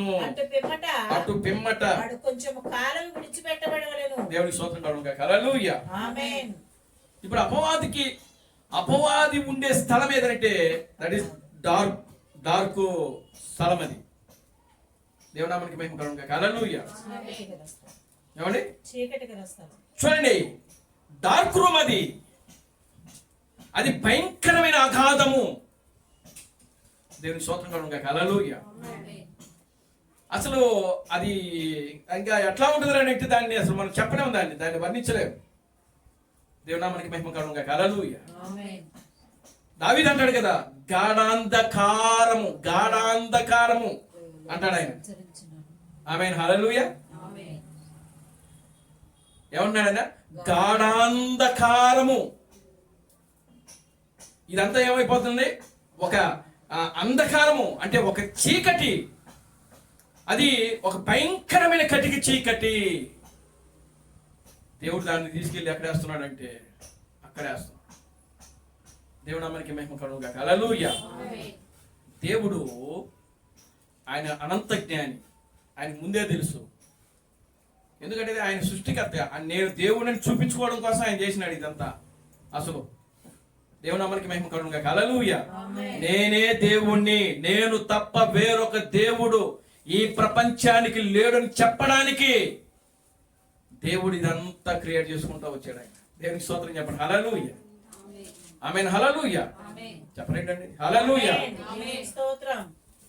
కనుక ఇప్పుడు చూడండి, నేనే దేవుణ్ణి, నేను తప్ప వేరొక దేవుడు లేడు అని చెప్పడానికి దేవుడు మొట్టమొదటిగా ఆయన ఏం చేసినాడంటే అపవాదినే సృష్టించాడు. ఆయన అపవాది యేసు పక్కనే ఉన్నాడు కదా. ఎవరైనా ఎవరైనా యేసు పక్కన ఉంది ఎవరు? ఇస్కరియోతు యూదా. ఏమండి? ఇస్కరియోతు యూదా ఎక్కడున్నాడు? యేసు పక్కనే ఉన్నాడు. మరి అపవాది ఎక్కడుంది అప్పుడు? ఏదైనా ఉన్నది, పరలోకంలో ఉన్నది. ఇప్పుడు ఇక్కడెక్కడ ఉంది? యేసు పక్కన ఉంది. దేవునికి స్తోత్రం కలుగును గాక. హల్లెలూయా. దేవుడు ఎక్కడుంటే అక్కడే అపవాది ఉంటుంది. దేవునికి స్తోత్రం కలుగును గాక. హల్లెలూయా. దేవుడు ఎక్కడుంటే అపవాది కూడా అక్కడే ఉంటుంది. దేవుడు మానవుడైతే దయ్యము కూడా మానవుడిగా ఉంటుంది. దేవునికి స్తోత్రం కలుగును గాక. హల్లెలూయా. దేవుడు మానవుడిలో ఉన్నప్పుడు అపవాది కూడా మానవుడిలో ఉంటుంది. లోరుడు గల హల్లెలూయా. కనుక దేవుడు ఈ పాతాళాన్ని, ఈ అగాధమును, ఈ చెరను, ఈ చెరసాలను, ఈ మండుచున్న అగ్నిగుండకమును ఎవరి కోసము అంటే అపవాది కోసము. అది ఎక్కడ ఉందనంటే 5వ పరిమాణము, అంటే పరలోకానికి పరదేశికి కింద ఉంది. అది దేవునికి స్తోత్రం కలుగును గాక. హల్లెలూయా. మనం ఎక్కడ ఉన్నాం? భూమి మీద ఉన్నాము. ఆమేన్. హల్లెలూయా. మనం ఎక్కడ ఉన్నామండి? భూమి మీద ఉన్నాం. దేవునికి స్తోత్రం కలుగును గాక. హల్లెలూయా. అంటే మీరు చూడండి, ఈ భూమికి పరలోకానికి మధ్యలో ఉన్నదంతా కూడా ఏంటి అంటే శూన్యము. దేవునికి స్తోత్రం కలుగును గాక. హల్లెలూయా. ఏంటండి ఇది? శూన్యము. దేవుని నామానికి మహిమ కలుగును గాక. హల్లెలూయా. అంటే పరదేశు గాని ఈ యొక్క పాతాళము గాని ఎక్కడ ఉన్నాయి? శూన్యములోనే ఉన్నాయి. అవి అందుకే కనబడట్లా. దేవునికి స్తోత్రం కలుగును గాక. హల్లెలూయా. అవి అందుకే కనబడ. కానీ అక్కడున్న ఆత్మలు మనిషిలోకి వచ్చినప్పుడు అది ఎక్కడ ఉంటుంది అంటే భూమి మీదే ఉంటుంది. దేవునికి స్తోత్రం కలుగును గాక. హల్లెలూయా. గత వారం చెప్పాను, ఇప్పుడు ఉన్నది 2 పరిమాణాలు. 1 పరలోకము, 2 పాతాళము. ఉంటే మనిషి ఎక్కడ ఉండాలి? ఉంటే పరలోకములన్నా ఉండాలి, లేదా పాతాళములన్నా ఉండాలా. అంటే ఇంకెక్కడ కూడా ఉండడానికి వీలు. దేవునికి స్తోత్రం కలుగును గాక. హల్లెలూయా. అంటే ఇప్పుడు చూడండి, ఇప్పుడు పాతాళంలో ఉన్నటువంటి ఆత్మలు, దురాత్మలు ఎక్కడ ఉండాలి? మనిషి శరీరాల్లోనే ఉండాలి. దేవునికి స్తోత్రం కలుగును గాక. హల్లెలూయా. ఎక్కడ ఉండాలి? దేవునికి స్తోత్రం కలుగును గాక. హల్లెలూయా. కనుక ఇప్పుడు చూడండి, హత్యలు చేసేవాళ్ళు కానీ, లేకపోతే మానభంగాలు చేసేవాళ్ళు కానీ, లేకపోతే వ్యభిచారులు, దొంగలు, వీళ్ళంతా ఎవరు? దేవునామానికి మహిమ కలుగును గాక. హల్లెలూయా. పాతాళములో ఉన్న ఆత్మలన్నీ వచ్చి మనుషుల్లో దూరి, దురాత్మలు వచ్చి దూరి, అపవాది వాడి యొక్క అనుచరులు దూరి, ప్రియులారా, ఈ విధమైన కార్యాలన్నీ కూడా వాళ్ళు చేస్తున్నారు. దేవునామానికి మహిమ కలుగును గాక. హల్లెలూయా. లోరుడు గల హల్లెలూయా. కనుక ఇప్పుడు అపవాది కోసము, వాడి యొక్క అనుచరుల కోసము వాడు ఏం చేశాడంట? చూడండి, ప్రకటన గ్రంథము 12వ అధ్యాయము. వాడొక్కడే రాలా వచ్చాడు భూమి మీదకి. ప్రకటన గ్రంథము 12వ అధ్యాయం. అప్పుడు పరలోకమందు ఒక గొప్ప సూచన కనబడెను. అదేనా? 3వ వచనం నుంచి చదవండి. ఇదిగో ఎర్రని మహాఘట సర్పమును, దానికి 7 తలలను 10 కొమ్ములను ఉండెను. దాని తలల మీద 7 కిరీటములు ఉండెను. దాని తోక ఆకాశ నక్షత్రములలో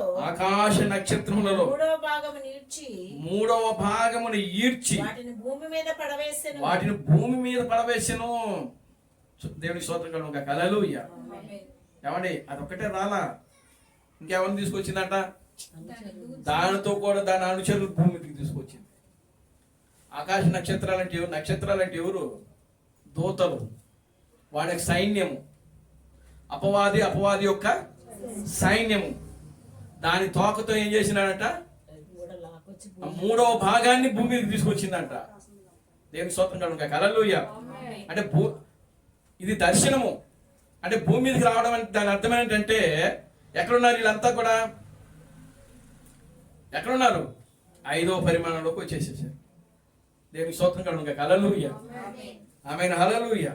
అందుకనే యెహోవా సన్నిధిలో నుండి దురాత్మ ఒకటి బయలుదేరి ఎవరి మీదకి వచ్చింది? సౌలు మీదకి వచ్చింది. ఇప్పుడు మనుషుల్లో ఉన్న దురాత్మ, మనుషుల్లో ఉన్నది ఏమిటి అని అంటే దురాత్మ. ఉంటే దేవుని ఆత్మ ఉండాలి మనిషిలో, లేకపోతే దయ్యమాత్మ ఉండాలి, దురాత్మ ఉండాలి.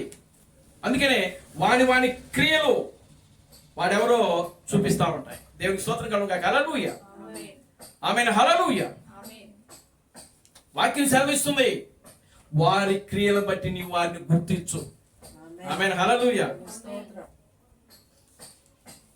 వాడు అపవాది సంతానమా లేదా దేవుని సంతానం అనేది నీవు ఎలా కనిపెట్టగలవు అని అంటే వాడి క్రియలను బట్టి, వాడి క్రియలను బట్టి.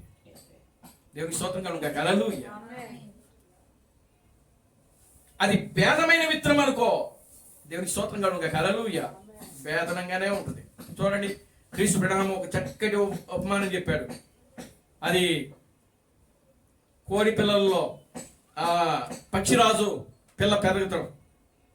దేవునామానికి మహిమ కలుగును. హల్లెలూయా. ఏమండి, పక్షిరాజు గుడ్లు పెట్టి ఆ గుడ్డును పోగొట్టుకుందంట పక్షిరాజు. ఆ గుడ్డు ఒక రైతుకు దొరికింది. దేవునామానికి మహిమ కలుగును. హల్లెలూయా. ఎవరి గుడ్డు అది? చూడండి, పక్షిరాజు గుడ్లు పెడుతూ ఒక గుడ్డు కొండ మీద నుంచి జారి కింద పడింది. మొత్తం మీద ఎట్లా దొరికింది రైతుకి. ఆ దొరికిన గుడ్డు ఏంటి? పక్షిరాజు గుడ్డు. పక్షి గుడ్డు కాదు, పక్షిరాజు గుడ్డు. దేవుని స్తోత్రం కలుగును. హల్లెలూయా.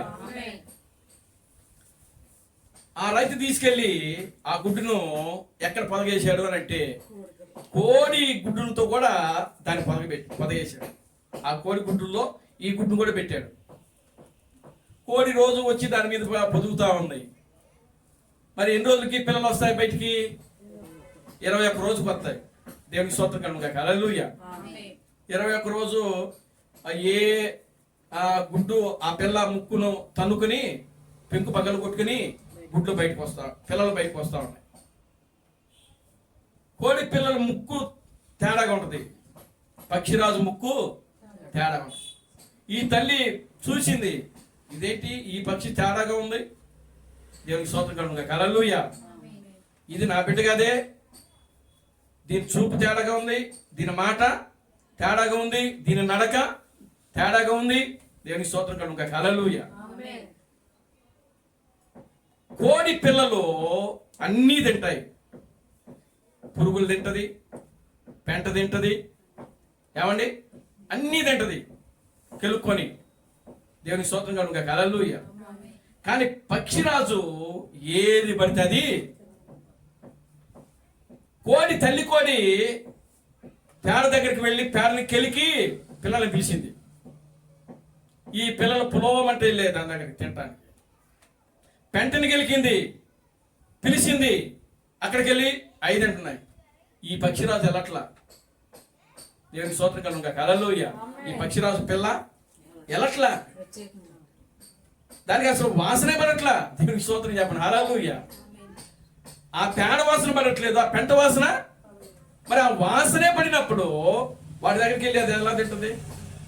అప్పుడు ఆ తల్లి కూడా అనుకుంటున్నట, అసలు దీన్ని పుట్టుకోవేడు, ఇది చాడాగా ఉంది, అసలు ఇది నా బిడ్డైనా కాదని చెప్పి అనుకుంటా ఉందంట.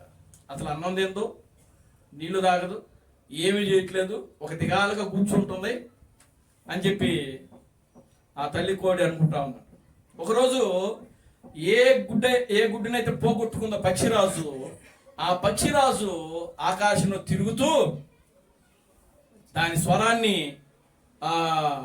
వినిపిస్తా ఉన్నట, పిలుస్తా ఉన్నట. దేవుని స్తోత్రం కలుగును. హల్లెలూయా. అప్పుడు ఎప్పుడైతే ఆ తల్లి పక్షిరాజు ఆకాశంలో ఎగురుతూ దాని యొక్క స్వరాన్ని వినిపిస్తా ఉన్నదో కిందున్న ఈ పక్షిరాజు పిల్ల వినింది. దేవునామానికి మహిమ కలుగును. హల్లెలూయా. వినగానే కళ్ళు పైకి ఎత్తింది. ఇది మొట్టమొదటిగా దేవునికి స్తోత్రం కలుగును. హల్లెలూయా. అప్పుడు కింద ఉన్న ఈ కోడి చూసింది. అంటే ఇది అప్పుడు అర్థమైంది కోడికి, ఇది నిజంగా నా పిల్ల కాదు, ఇది పక్షిరాజు పిల్ల, పక్షిరాజు గుడ్డు.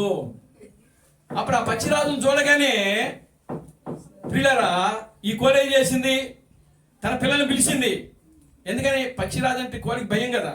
పిల్లల్ని ఎక్కడ తనుకుపోయిద్దో అని చెప్పి ఆ పిల్లల్ని పిలిచి తన రెక్కల కిందకి దాచుకుంటుంది కోడి. అయితే ఈ పిల్ల రాదా, ఈ పిల్ల పోవట్లేదు. దేవునికి స్తోత్రం కలుగుగాక. హల్లెలూయా.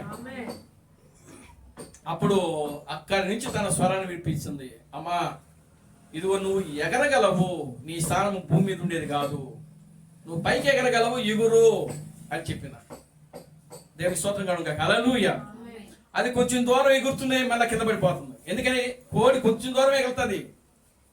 ఆకాశానికి కోడి ఎగరలేదు, పైకి ఎగరలేదు. ఇది కూడా ఆ కోడిలాగానే కొంచెం పైకి ఎగురుతుంది, మళ్ళా కింద పడిపోతుంది, పైకి ఎగురుతుంది, కింద పడిపోతుంది. అప్పుడు ఆ తల్లి కోడి గమనించింది, ఆ పక్షిరాజు గమనించి అది సరళ కిందకు వచ్చి ఆ పిల్లని రెక్కల మీద ఎక్కించుకొని ఆకాశంలోకి వెళ్ళిపోయి వదిలేసింది. దేవునికి స్తోత్రం కలుగుగాక. హల్లెలూయా. అది ఎప్పుడైతే ఆకాశంలోకి తీసుకెళ్లి విడిచిపెట్టిందో అక్కడ ఈ యొక్క పిల్ల పక్షిరాజు తన 2 రెక్కలు చాపి ఎగరడం మొదలు పెట్టింది. దేవుని నామానికి మహిమ కలుగుగాక. హల్లెలూయా. అది కిందకు వస్తా ఉంది పడిపోవడానికి. మళ్ళా కిందకు వచ్చే సమయంలో ఆ తల్లి పక్షిరాజు వచ్చి మరలా పైకి తీసుకెళ్లి అలా 3 సార్లు ప్రియులారా దానికి ఎగరడం నేర్పించింది. చూడండి ప్రియులారా, గమనించండి. ఇప్పుడు మనము కూడా ఎగురుతున్న పక్షిరాజు యొక్క కాలంలో మనం జీవిస్తున్నాము. ఆమేన్. హల్లెలూయా. ఏ కాలంలో జీవిస్తున్నాం? ఎగురుతున్న పక్షిరాజు యొక్క కాలం.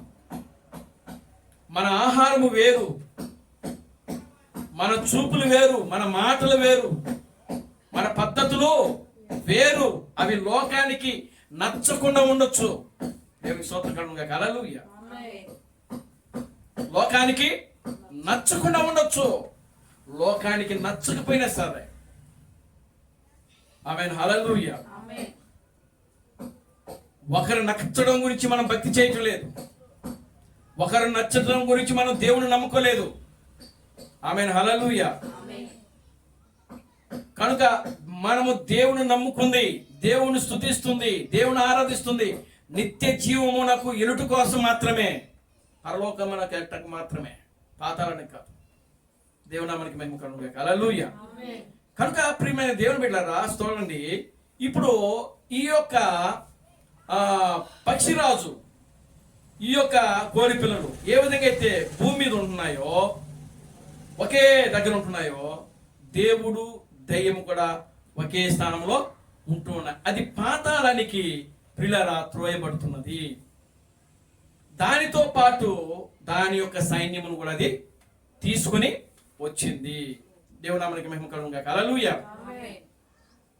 చూడండి, ఇప్పుడు పాతాళము 5వ పరిమాణము అంటే అది ఎక్కడో లేదు కానీ ప్రియులారా అదిగో 6వ పరిమాణానికి భూమికి మధ్యలోనే ఉన్నది. దేవుని నామానికి మహిమ కలుగుగాక. హల్లెలూయా. 6వ పరిమాణానికి భూమికి మధ్యలో ఉన్నది పాతాళం. కనుక పాతాళంలో ఎవరు ఉంటున్నారు? అపవాది. ఏమండి? దేవునికి స్తోత్రం కలుగుగాక. హల్లెలూయా. చూడండి 20వ అధ్యాయం 10వ వచనం చదవండి ఒకసారి. 20వ అధ్యాయం 10వ వచనం, ప్రకటన గ్రంథం.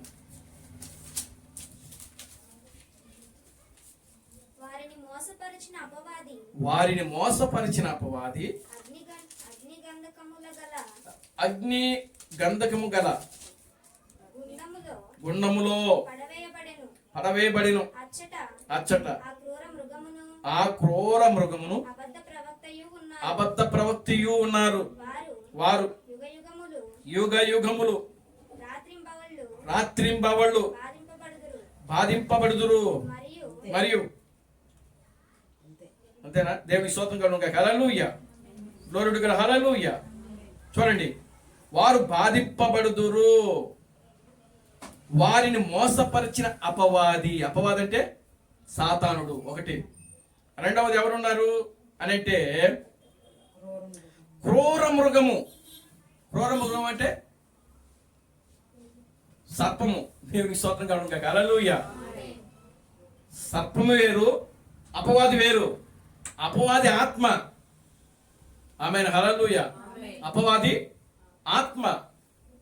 మరి క్రూర మృగం అంటే సర్పము, ఘట సర్పము. దేవునికి స్తోత్రం కలుగును గాక. హల్లెలూయా. ఇప్పుడు అపవాది ఎవరిలో దూరింది? సర్పము యుక్తి గలదై ఉంది వాక్యములో. అంటే అపవాది ఒక ఆత్మ. మీరు గ్రహించాల్సింది మొట్టమొదటి ఏంటంటే అపవాది ఒక ఆత్మ. అది ఎవరినైనా మోసం చేయాలి అని అంటే ఆత్మగా ఉండి ఎవరిని మోసం చేయలేదు. కానీ దానికి ఏం కావాలి? శరీరం కావాలి. అందుకనే ఆదాము అవ్వలను మోసపుచ్చుటకై అది ఎన్నుకున్న శరీరం ఎదురనంటే సర్పము, ఘట సర్పము. దేనికి స్తోత్రం కలుగును గాక. హల్లెలూయా. ఇప్పుడు చూడండి, అక్కడ పాతాళంలో ఎవరు ఉంటున్నారు అని అంటే మొట్టమొదటిగా అపవాది ఉంటున్నాడు. రెండవది అచ్చట క్రూర మృగము. అబద్ధ ప్రవక్తయు ఉన్నారు. చూడండి, రెండవది ఎవరు ఉన్నారు? క్రూర మృగము. మూడవది అబద్ధ ప్రవక్త. వీళ్ళెవరు? దేవునికి స్తోత్రం కలుగును గాక. హల్లెలూయా. ఆమేన్, హల్లెలూయా. అబద్ధ ప్రవక్తలు ఎవరు? అబద్ధ ప్రవక్త అంట. ఎవరు ఈ అబద్ధ ప్రవక్త? దేవునికి స్తోత్రం కలుగును గాక. హల్లెలూయా.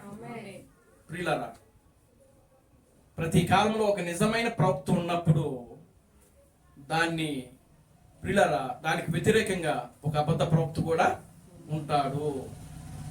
దేవునికి స్తోత్రం కలుగును గాక. హల్లెలూయా. ప్రతి కాలంలో చూడండి, ఏలియా కాలంలో భూమి మీద ఉన్నప్పుడు ఏలియాకు బదులుగా అక్కడ 400 మంది అబద్ధ ప్రవక్తులు ఉన్నారు. దేవునికి స్తోత్రం కలుగును గాక. హల్లెలూయా. ఎలీషా ఉన్నప్పుడు ఎలీషాకు కూడా అబద్ధ ప్రవక్తులు వ్యతిరేకంగా ఉన్నారు. ఆమేన్, హల్లెలూయా. కనుక ప్రతి కాలంలో అంటే ఇప్పుడు మనము జీవిస్తున్నటువంటి ఈ కాలంలో మరి అబద్ధ ప్రవక్తులు ఎవరు?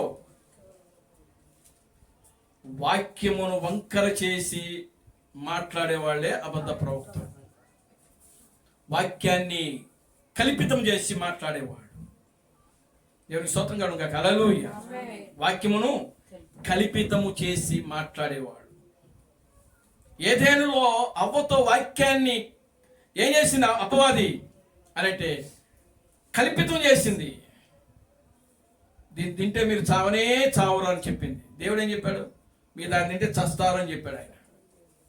మరి అపవాది ఏం చేసింది? మీరు చావరు, ఎలా ఉంటారు? దేవతల వరే ఉంటారని చెప్పాడు ఆయన.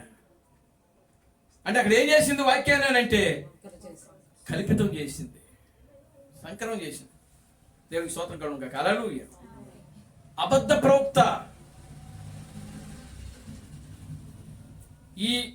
ఈ అబద్ధ ప్రవక్త ఎవరో కాదు, అపవాదే అబద్ధికుడు. యేసుక్రీస్తు భూమి మీద ఉన్నప్పుడు ఒక మాట ఆయన మాట్లాడుతాడు. ఏమంటాడంటే, మీరు మీ తండ్రి యగు అపవాది క్రియలే మీరు చేయుచున్నారు అని చెప్తూ ఆయన ఏమంటాడంటే, అపవాది గురించి మాట్లాడుతూ ఆయన ఏమంటున్నాడంటే, వాడు అబద్ధికుడును అబద్ధమునకు జనకుడునై ఉన్నాడు అని 8వ అధ్యాయంలో, యోహాను సువార్త 8వ అధ్యాయంలో మాట్లాడతాడు ఆయన. దేవునికి స్తోత్రం కలుగును గాక. హల్లెలూయా. ఏమండి, అపవాది ఎవరంట? అబద్ధికుడును అబద్ధమునకు అంటే జనకుడు అంటే అర్థం ఏంటి? అబద్ధమునకు జనకుడు అనేది అర్థం ఏంటి? జనకుడు అనే అర్థం ఏంటంటే పుట్టుట, జన్మించుట. దేవునికి స్తోత్రం కలుగును గాక. హల్లెలూయా. అంటే అబద్ధము పుట్టింది వారి దగ్గర నుంచే. ఎవరి దగ్గర నుంచి? అపవాది దగ్గర నుంచి. దేవుని దగ్గర నుంచి అబద్ధము రాలేదు. ఆయన అబద్ధికుడు కాదు. దేవుడు ఎన్నడూ అబద్ధం ఆడడు. నేను అబద్ధం ఆడుటకు నరుణ్ణి కాదని చెప్పాడు ఆయన. దేవునికి స్తోత్రం కలుగును గాక. హల్లెలూయా. వాడు అబద్ధమునకు జనకుడు. అబద్ధము అనేది లేనిది చెప్పడం అనేది వారి దగ్గర నుంచే పుట్టినది. కనుక ఈనాడు అబద్ధాలు చెప్పే వాళ్ళంతా దాని యొక్క అనుచరులే. అంటే అబద్ధం అంటే లోక సంబంధమైన అబద్ధాలు కాదు, వాక్యమును అబద్ధముగా బోధించేవాడు. దేవునికి స్తోత్రం కలుగును గాక. హల్లెలూయా. పరిశుద్ధ గ్రంథములో తండ్రి, కుమార, పరిశుద్ధాత్మ, త్రిత్వము, త్రియేక దేవుడు అని బైబిల్ ఎక్కడా లేదు. ఉందా? పదాలు ఉన్నాయా? మరి అవి పుట్టించింది ఎవరు? అబద్ధికుడు.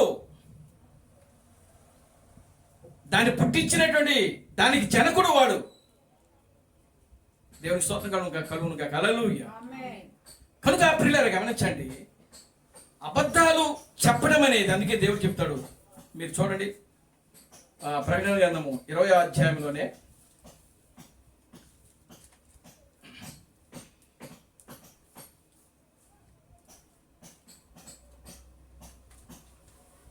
దేవునామానికి మహిమ కలుగునుగా. Hallelujah. Glory to God. Hallelujah. మోసపరిచిన అపవాది అగ్ని గంధకము కాదుగా. 21వ అధ్యాయం, ప్రకటన గ్రంథము 21వ అధ్యాయము 8వ వచనం చదవండి. ఇంకా అక్కడ చూడండి, అంటే పాతాళంలో ఎవరు ఉంటారో ఇక్కడ రాయబడింది. దేవునికి స్తోత్రం కలుగునుగా. హల్లెలూయా. చదవండి.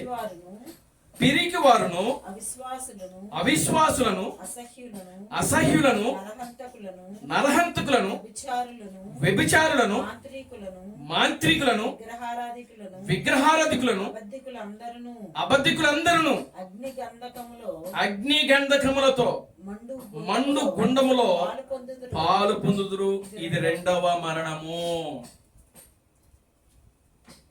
దేవుని స్తోత్రం కలుగునుగా. హల్లెలూయా. పిరికివారంట. ఎవరు పిరికివాళ్ళు? ఈ వాక్యాన్ని ఉన్నట్టు చెప్పలేకపోయినవాడే పిరికివాడు. దేవుని స్తోత్రం కలుగునుగా. హల్లెలూయా. వాక్యమును ఉన్నది ఉన్నట్టుగా చెప్పకపోవడమే పిరికితనము. ఇప్పుడు చూడండి, బ్యాప్టిస్టులు ఉన్నారనుకోండి, ఆ బ్యాప్టిస్ట్ పాస్టర్లో ఈ సంఘ పెద్దలకి వాళ్ళకి భయపడతారు. ఎక్కడ నన్ను తీసేస్తారని భయం. పిరికోళ్ళు, వాళ్ళు బతకడానికి వచ్చిన వాళ్ళు. దేవునికి స్తోత్రం కలుగునుగా. హల్లెలూయా. ఏమండి, వాళ్ళు దేనికోసం వచ్చిన వాళ్ళు? బతకడం కోసం, భూ కోసం వచ్చిన వాళ్ళు. వాళ్ళు వాక్యం ఉన్నది ఉన్నట్టు చెప్పే ధైర్యం వాళ్ళకి ఉండదు. పిరికి వాళ్ళు. దేవునికి స్తోత్రం కలుగునుగా. హల్లెలూయా. రెండవ వాళ్ళు ఎవరు? అవిశ్వాసులు అంట. ఎవరండి? వాక్యమును సరిగ్గా నమ్మని వాడు. దేవునికి స్తోత్రం కలుగునుగా. హల్లెలూయా. నమ్మనట్టుగా ఉండి కొంచెం యాక్షన్ చేస్తా ఉంటారు. ఎవరు వీళ్ళు? అవిశ్వాసులు, వేషధారులు.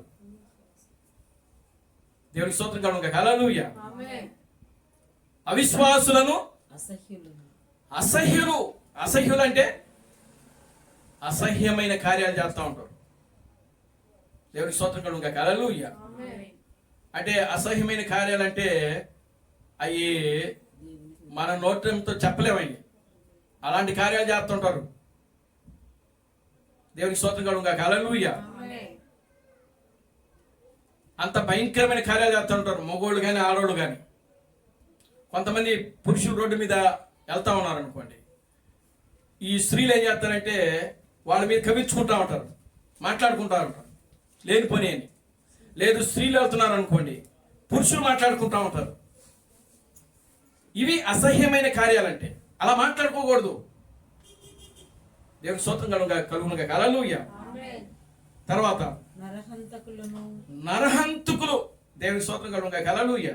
నరహంతకులు అంటే యేసుక్రీస్తు చెప్తాడు. ఆయన ఏమంటాడంటే, ఒకడిని కత్తి తీసుకొని పొడవడం కాదంట నరహత్య అంటే. నీ సహోదరుని చూచి వ్యర్థుడా అని ఎప్పుడైతే అంటున్నావో అప్పుడే ఆ వ్యక్తిని మనం హత్యతో సమానం అంటది. దేవునికి స్తోత్రం కలుగునుగా. హల్లెలూయా. నీ సహోదరుని చూసి వ్యర్థుడా అనకూడదంట. దేవునికి స్తోత్రం కలుగునుగా. హల్లెలూయా. ఒకవేళ ఎప్పుడైతే నువ్వు వ్యర్థుడా అంటావో అప్పుడే ఆ వ్యక్తిని హత్యతో సమానం. దేవునికి స్తోత్రం కలుగునుగా. హల్లెలూయా. తర్వాత వ్యభిచారులను. ఆమేన్. హల్లెలూయా. అంటే రెండు రకాలు ఉన్నాయి. శరీర సంబంధమైన వ్యభిచారము, ఆత్మ సంబంధమైన వ్యభిచారము. శరీర సంబంధమైన నరహత్య, ఆత్మ సంబంధమైన నరహత్య. దేవునికి స్తోత్రం కలుగునుగా. హల్లెలూయా. ఏమండి, చూడండి ఏమన్నాడండి? వ్యభిచారులు. అంటే శారీరకంగా వ్యభిచరించే వాళ్ళు ఉంటారు, వాళ్ళు కూడా ఈ మడుచున్న అగ్నిగుండంలోకి వెళ్తారు.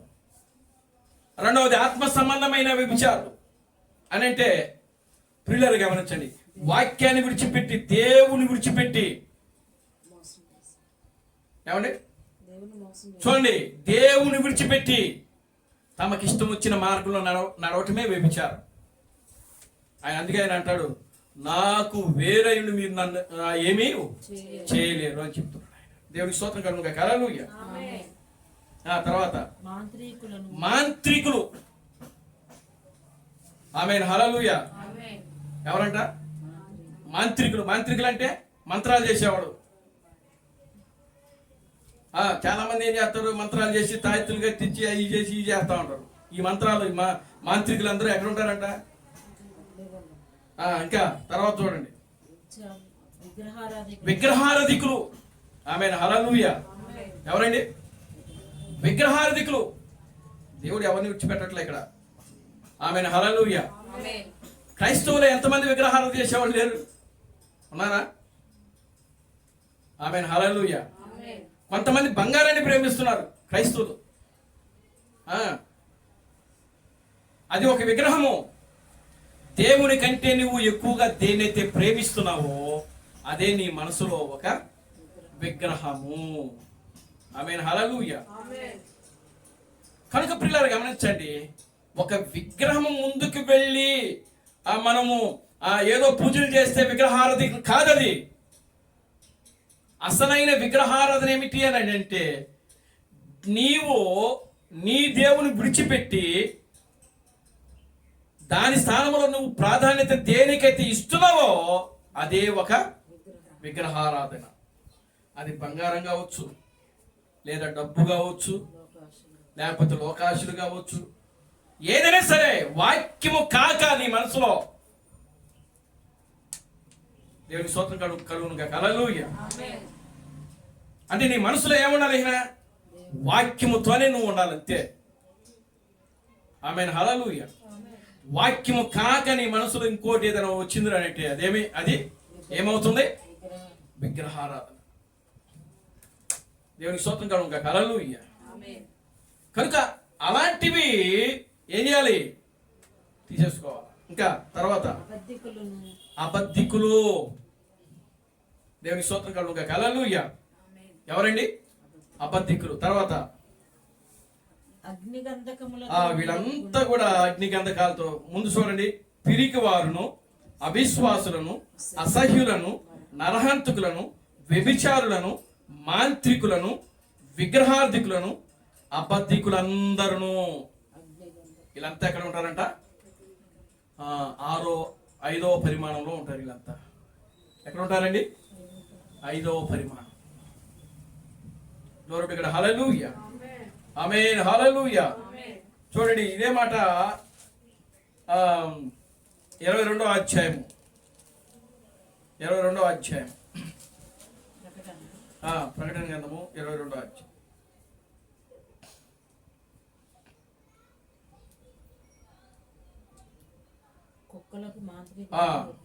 అదే ఎన్నో వచ్చిన చూడండి, ప్రకటన గ్రంథము 22వ అధ్యాయము జీవవృక్షమునకు హక్కు గలవారై. జీవవృక్షమునకు 14 నుంచి చదవండి. జీవవృక్షమునకు హక్కు గలవారై గుమ్మముల గుండా పట్టణములో ఆ పట్టణంలోనికి ప్రవేశించున్నట్లు తమ వస్త్రములను ఉదుక్కును వారు ధన్యులు. కుక్కలను, మాంత్రికులను, వ్యభిచారులను, నరహంతకులను, విగ్రహార్థికులను, అబద్ధమును ప్రేమించి జరిగించు ప్రతి వాడును వెలుపట ఉందురు. దేవునామానికి మహిమ కలుగును గాక. హల్లెలూయా. అబద్ధమును ప్రేమించి దానిని జరిగించే ప్రతి వాడు కూడా ఎక్కడ ఉంటారంట? అగాధములో ఉంటారు. దేవునామానికి మహిమ కలుగును గాక. హల్లెలూయా. కనుక ప్రియమైన దేవుని బిడ్డలారా, చూడండి, ఈ యొక్క 5వ పరిమాణము, ఈ 5వ పరిమాణములో ఎవరుంటున్నారు అని అంటే ప్రియులారా, అపవాది ఉంటున్నాడు. రెండవది క్రూర మృగం ఉంటుంది, మూడవది అబద్ధ ప్రవక్త ఉంటున్నాడు, చూడండి నాలుగవది చూడండి పిరికివారు, అవిశ్వాసులు, మాంత్రికులు, విగ్రహార్థికులు, నరహంతకులు, అబద్ధములు ఆడేవాళ్ళు, వీళ్ళందరూ కూడా ఎక్కడ ఉంటున్నారు అని అంటే 5వ పరిమాణంలో ఉంటున్నారు. 5వ పరిమాణం అంటే పాతాళములో ఉంటున్నారు. ఇంకో దగ్గర ఉంటుంది త్రాగుబోతులు కూడా. దేవునామానికి మహిమ కలుగుగాక. హల్లెలూయా.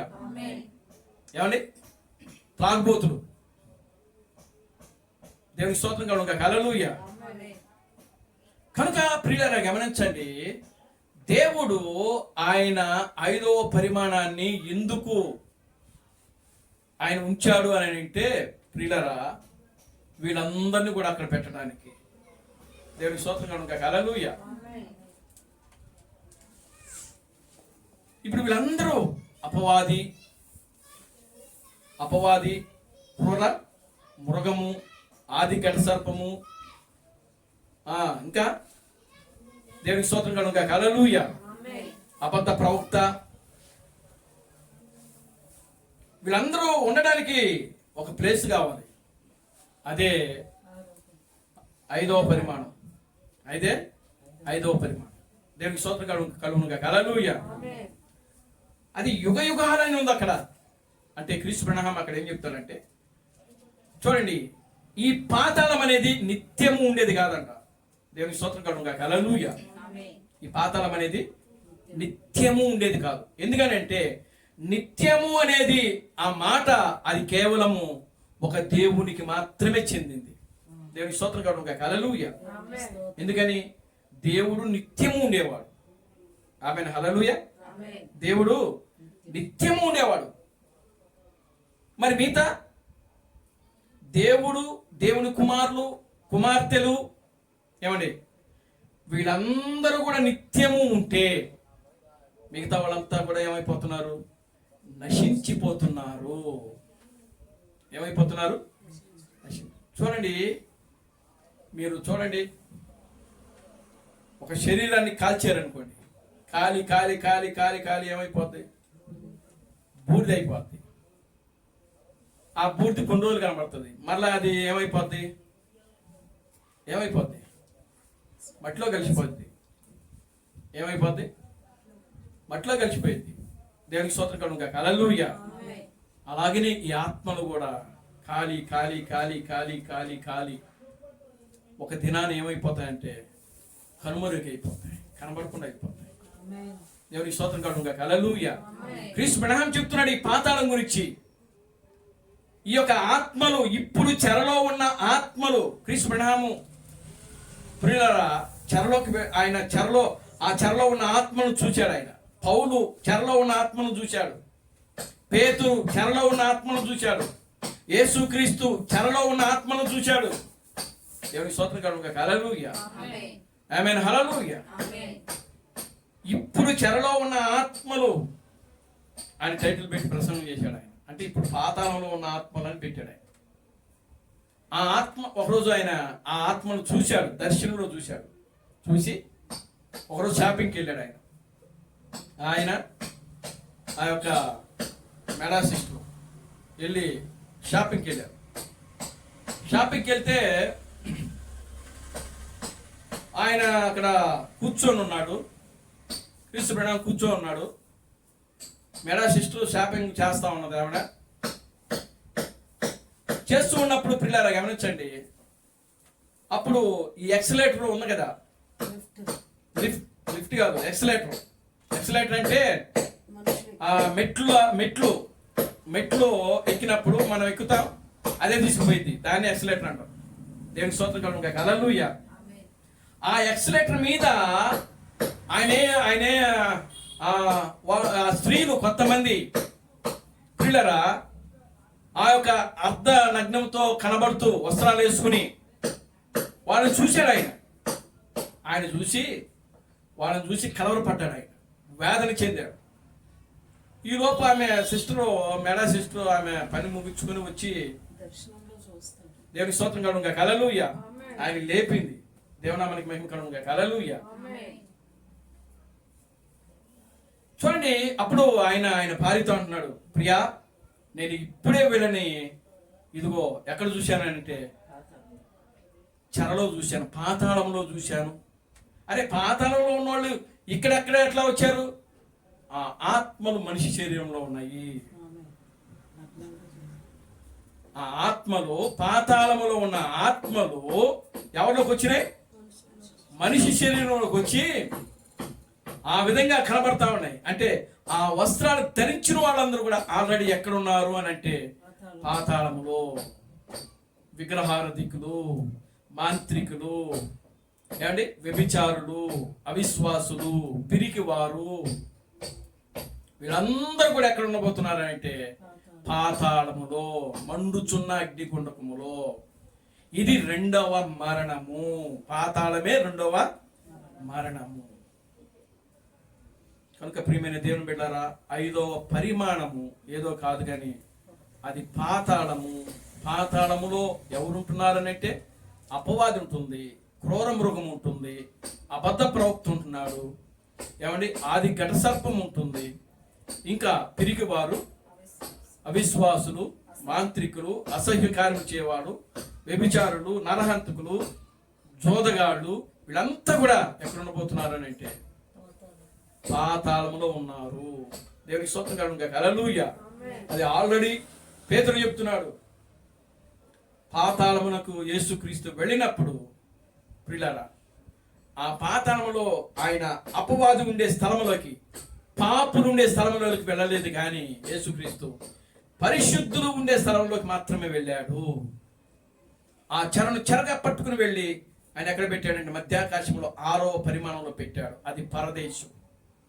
పరిశుద్ధులు ఉండే స్థలము పరదేశు, పాపాత్ములు ఉండే స్థలము పాతాళము. అదే 5వ పరిమాణము. దేవునికి స్తోత్రం కలుగును గాక. హల్లెలూయా. ప్రియులారా, 7వ పరిమాణంలో దేవుడు ఉంటున్నాడు, క్రీస్తు ప్రణహం ఉంటున్నాడు.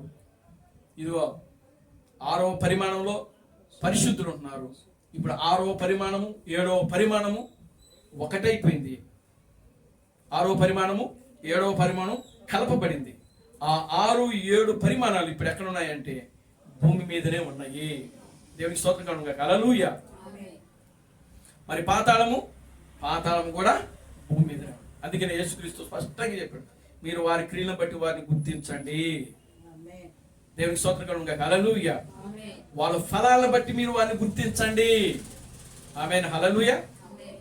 కనుక వాళ్ళ క్రియలు, వాళ్ళ ఫలాలు, వాళ్ళు ఏం చెప్తున్నాయో వాటిని బట్టి మీరు వారిని గుర్తించండి. కనుక ప్రియమైన దేవుని బిడ్డలారా, దేవుని వాక్యం సెలవిస్తా ఉన్నది.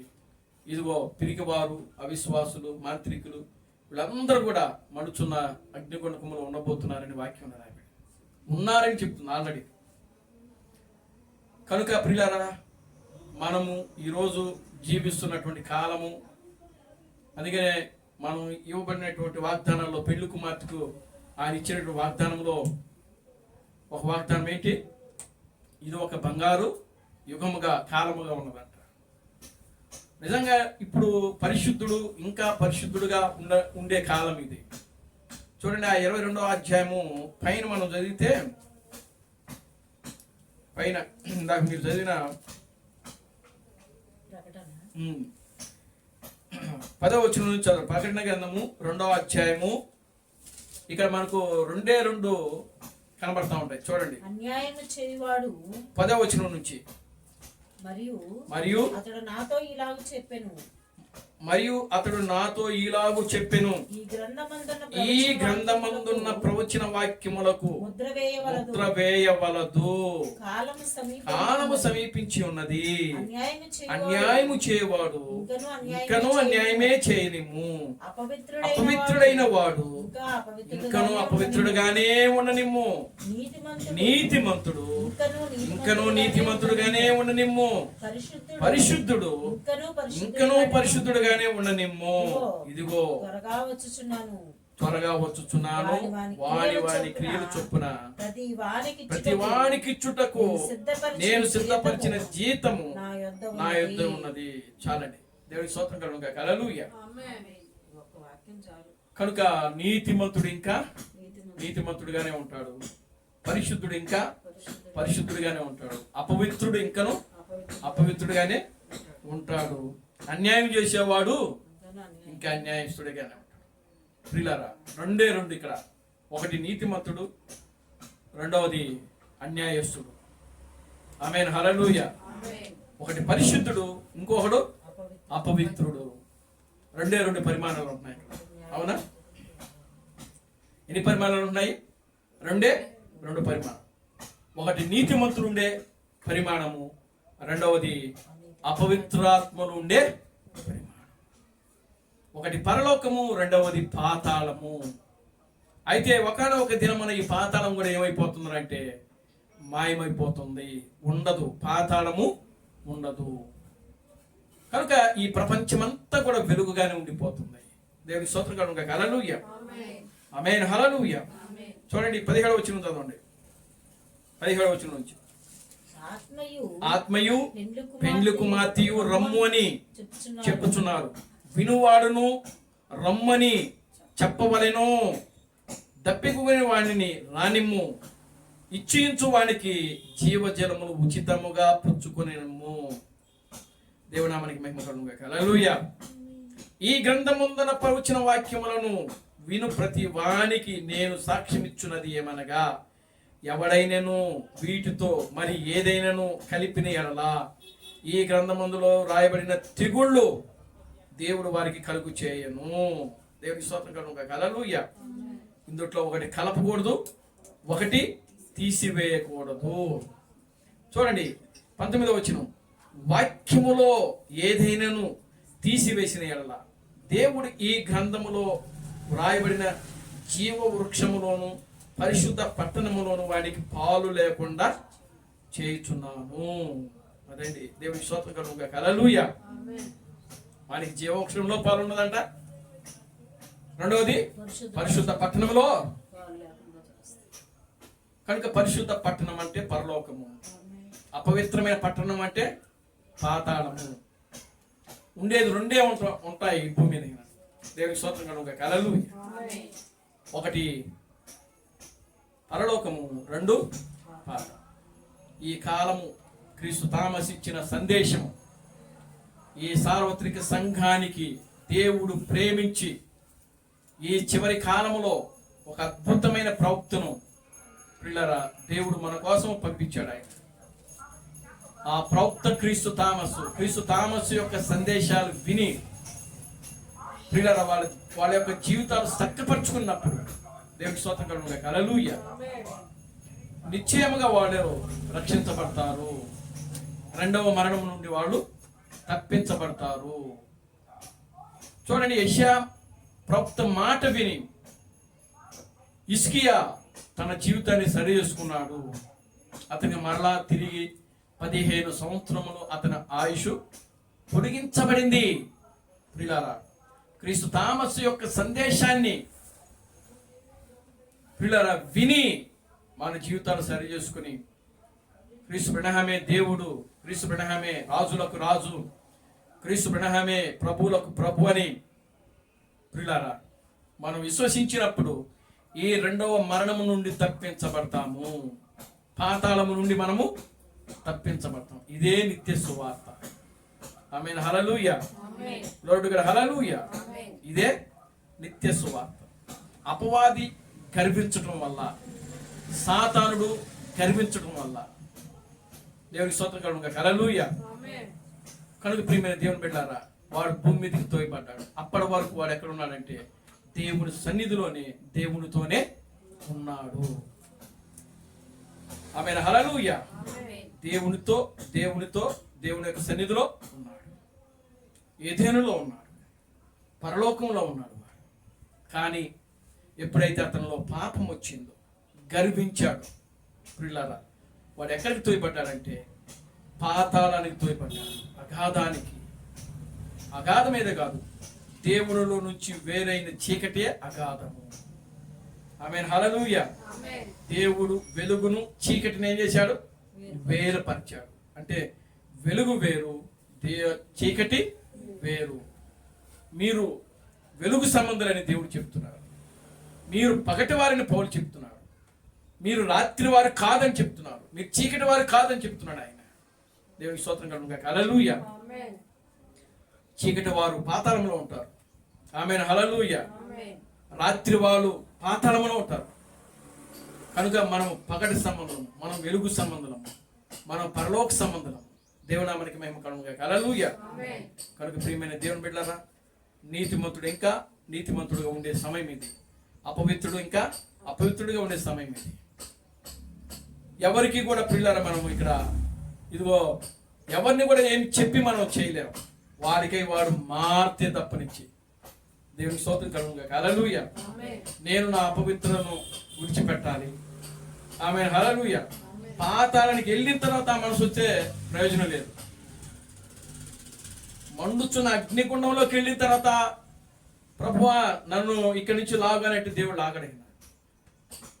ధనవంతుడు అక్కడ అడిగాడు, ఎక్కడున్నాడు అతను? కాబట్టి పాతాళములో ఉండి ఏడుస్తూ జుట్టు పీక్కుంటూ పళ్ళు కొరుక్కుంటూ, తండ్రివైన అబ్రహామా, ఇదిగో నీ రొమ్మున అనుకున్నటువంటి ఆ లాజరును ఒక్కసారి ఎక్కడికి పంపించమంటున్నాడు? అసలు ఏమన్నా జ్ఞానం ఉందా ఆ ధనవంతుడికి? దేవుని స్తోత్రం కలుగును గాక. హల్లెలూయా.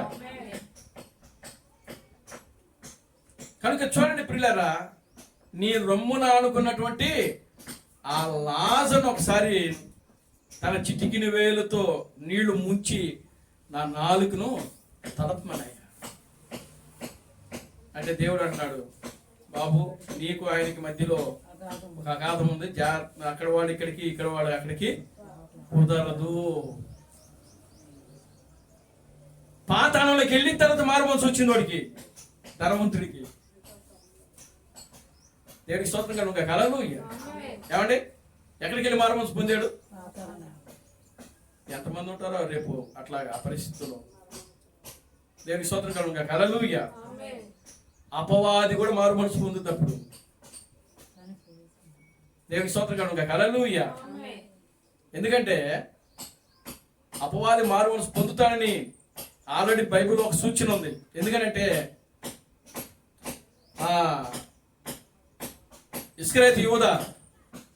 ఇస్కరియోతు యూదా తాను ఉరేసుకునే ముందు పశ్చాత్తాపడ్డాడు. పశ్చాత్తాపడి నేను నిరపరాధి రక్తమును అప్పగించి తినే చెప్పి ఊరేసుకున్నాడు. చూసారా? దేవునికి స్తోత్రం కలుగును గాక. హల్లెలూయా.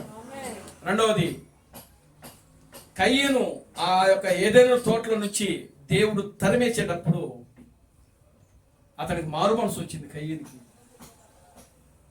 దేవునికి స్తోత్రం కలుగును గాక. హల్లెలూయా.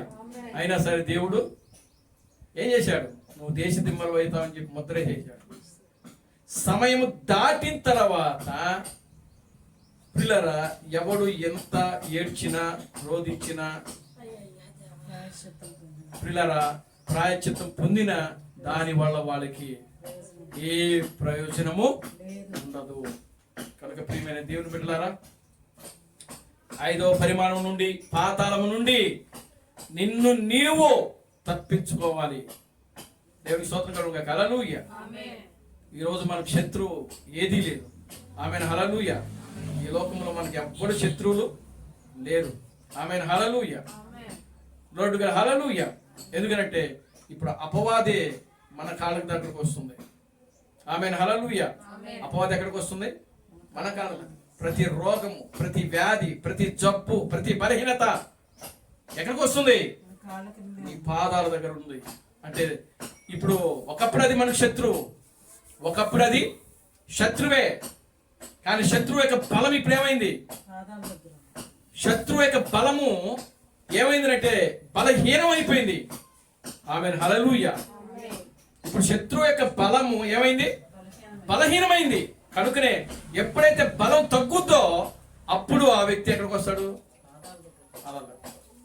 బలం ఉన్నంతసేపు ఎర్రవెడతాడు. నాకంటే గొప్పోడు లేడు, నాకంటే జ్ఞానవంతులు లేడు, నాకంటే తెలివితేటలు లేడు, నాకంటే డబ్బున్నోడు, లేకపోతే నేను అది చేయగలను, ఇది చేయగలను. ఏమండి, ఎగిరి పడతా ఉంటారు. అన్నీ ఉన్న ఆకు అణిగి మెరుగు ఉంటుందంట. ఏమి లానే ఆకేనంట ఎగిరిగిరి పడేది. దేవుని స్తోత్రం కలుగును గాక. హల్లెలూయా. ఇప్పుడు ఈ లోకంలో ఉన్నటువంటి ప్రతి డినామినేషన్ పీపుల్స్, క్రైస్తవ ప్రజలు ఏం చేస్తున్నారు? ఎగిరెగిరి పడుతున్నారు. చూడండి, బల్లెకు తోక తెగితే ఆ యొక్క బల్లి యొక్క తోక దానిలో జీవం ఉన్నంతసేపు ఎగిరిగిరి పడతా ఉంటుంది. అది చూసారా ఎప్పుడైనా మీరు? ఎప్పుడైతే దానిలో నుంచి జీవం పూర్తిగా పోతుందో అప్పుడు ఏమైపోతుందంటే సాఫ్ట్గా అయిపోద్ది, ఇంకా ఎగరదది. అయితే ఈ డినామినేషన్ క్రైస్తవులు కూడా అంతే, తెగబడిన బల్లె యొక్క తోకల్లాగా ఎగిరెగిరి పడుతూ ఉంటారు. కానీ ఒక దినాన ఏమైపోతారు? వీళ్ళంతా సాఫ్ట్గా అయిపోతారు.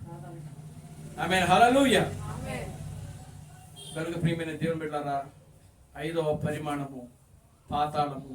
పాతాళములో ఎవరు ఉంటున్నారంటే సాతానుడు, అపవాది, క్రూర మృగము, అబద్ధ ప్రవక్త, పిరికివాళ్ళు, అసహ్యులు, మాంత్రికులు, వ్యభిచారులు, దొంగలు, నరహత్య చేసేవాళ్ళు, అబద్ధికులు, ఏమండి మాంత్రికులు, వీళ్ళందరూ కూడా ఎక్కడ ఉంటున్నారంటే ప్రియులారా దేవునికి దూరంగా. పాతాళం అంటే ఏదో కాదు, దేవునికి దూరంగా ఉండటమే పాతాళం.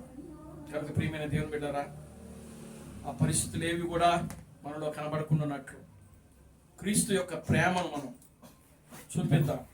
నిన్ను వలె నీ పొరుగు వారిని ప్రేమించని దేవుని వాక్యం సెలవిస్తా ఉంది. కనుక ప్రియులారా, ఆ వాక్యాన్ని పాటిస్తూ మన ముందు ఏది శత్రువు కాదండి.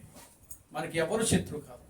ఏ మతస్థుడు మనకు శత్రువు కాదు, ఏ కులస్థుడు మనకు శత్రువు కాదు.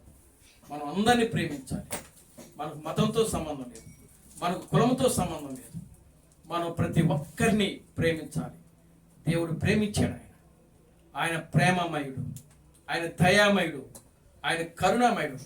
ఆయన ప్రేమించాడు కనుకనే ఈ సర్వ మానవాళి కోసం ఆయన తన రక్తాన్ని చిందించాడు. ఆయన కనుక ఆ విధంగానే మనము కూడా ప్రేమిస్తూ మన జీవితంలో ఎన్ని శ్రమలు వచ్చినా, ఎన్ని కష్టాలు వచ్చినా, శోధనలు వచ్చినా, ఇరుకులు, ఇబ్బందులు వచ్చినా ప్రియులారా, వాటన్నిటిని చేయించుకుంటూ మన ఆత్మీయ జీవితంలో దేవుడు మనలను ఎక్కడికైతే తీసుకెళ్లాలని ప్రియులారా, ఈ లోకములో ఆయన 2 సార్లు బలియాగమయ్యాడో ప్రియులారా, అది చేరేంత వరకు కూడా ప్రియులారా ఆయన దృష్టిలో మనం యథార్థముగాను, భక్తితోను, వినయముతో మన ఆత్మీయ జీవితాలు సరి చేసుకుంటూ ముందుకు సాగుదాం. దేవుడు తన పరిశుద్ధ వాక్యములను దీవించి ఆశీర్వదించును గాక. ఆమేన్. ప్రార్థన చేసుకుందాం. దయచేసి అందరూ లేచి నిలబడండి, ప్రార్థన చేద్దాం. మమ్మలను మిక్కిలిగా ప్రేమించిన మా మంచి తండ్రి, జీవం గల దేవుడా, జీవాధిపతి, నిన్న నేడు నిరంతరము ఒకటే రీతిగా ఉన్న మా పరమ తండ్రి, నా ప్రభు అయిన అబ్రహాం క్రీస్తు నీ పవిత్రమైన పాదాలకు వందనాలు, స్తుతులు, స్తోత్రము చెల్లిస్తున్నాం ప్రభువా. ఇప్పటి వరకు నా తండ్రి ఈ యొక్క ఆరాధన కార్యక్రమం అంతా కూడా ప్రభు ఆది నుంచి అంత వరకు క్రమముగాను, మర్యాదగాను నీ నామమునకు మహిమకరముగా మీరు జరిగిస్తున్నందుకే మీకు స్తోత్రము చెల్లిస్తున్నాం ప్రభువా. నిశ్చయముగా నా తండ్రి 5వ పరిమాణము నాయన, పాతాళములో ఎవరు ఉండబోతున్నారు నాయన? అదుగు నా ప్రభు అనేకమైనటువంటి లేఖనాల ద్వారా, ఉదాహరణ ద్వారా మీరు నాయన మాకు తెలియపరిచారు ప్రభు. నిశ్చయంగా ఒకప్పుడు చీకటి, వెలుగు 2 కలిసి ఉన్నాయి.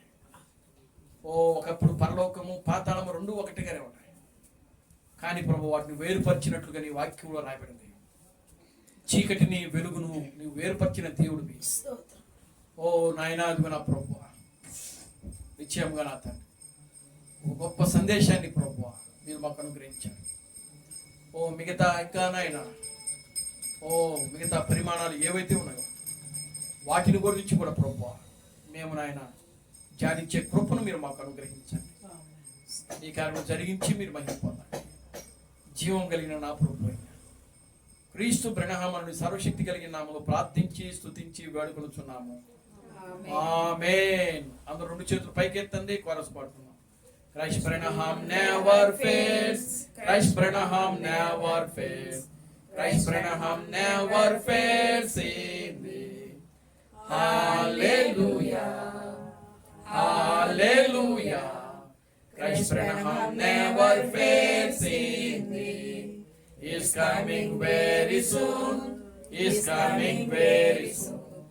Is coming very soon indeed.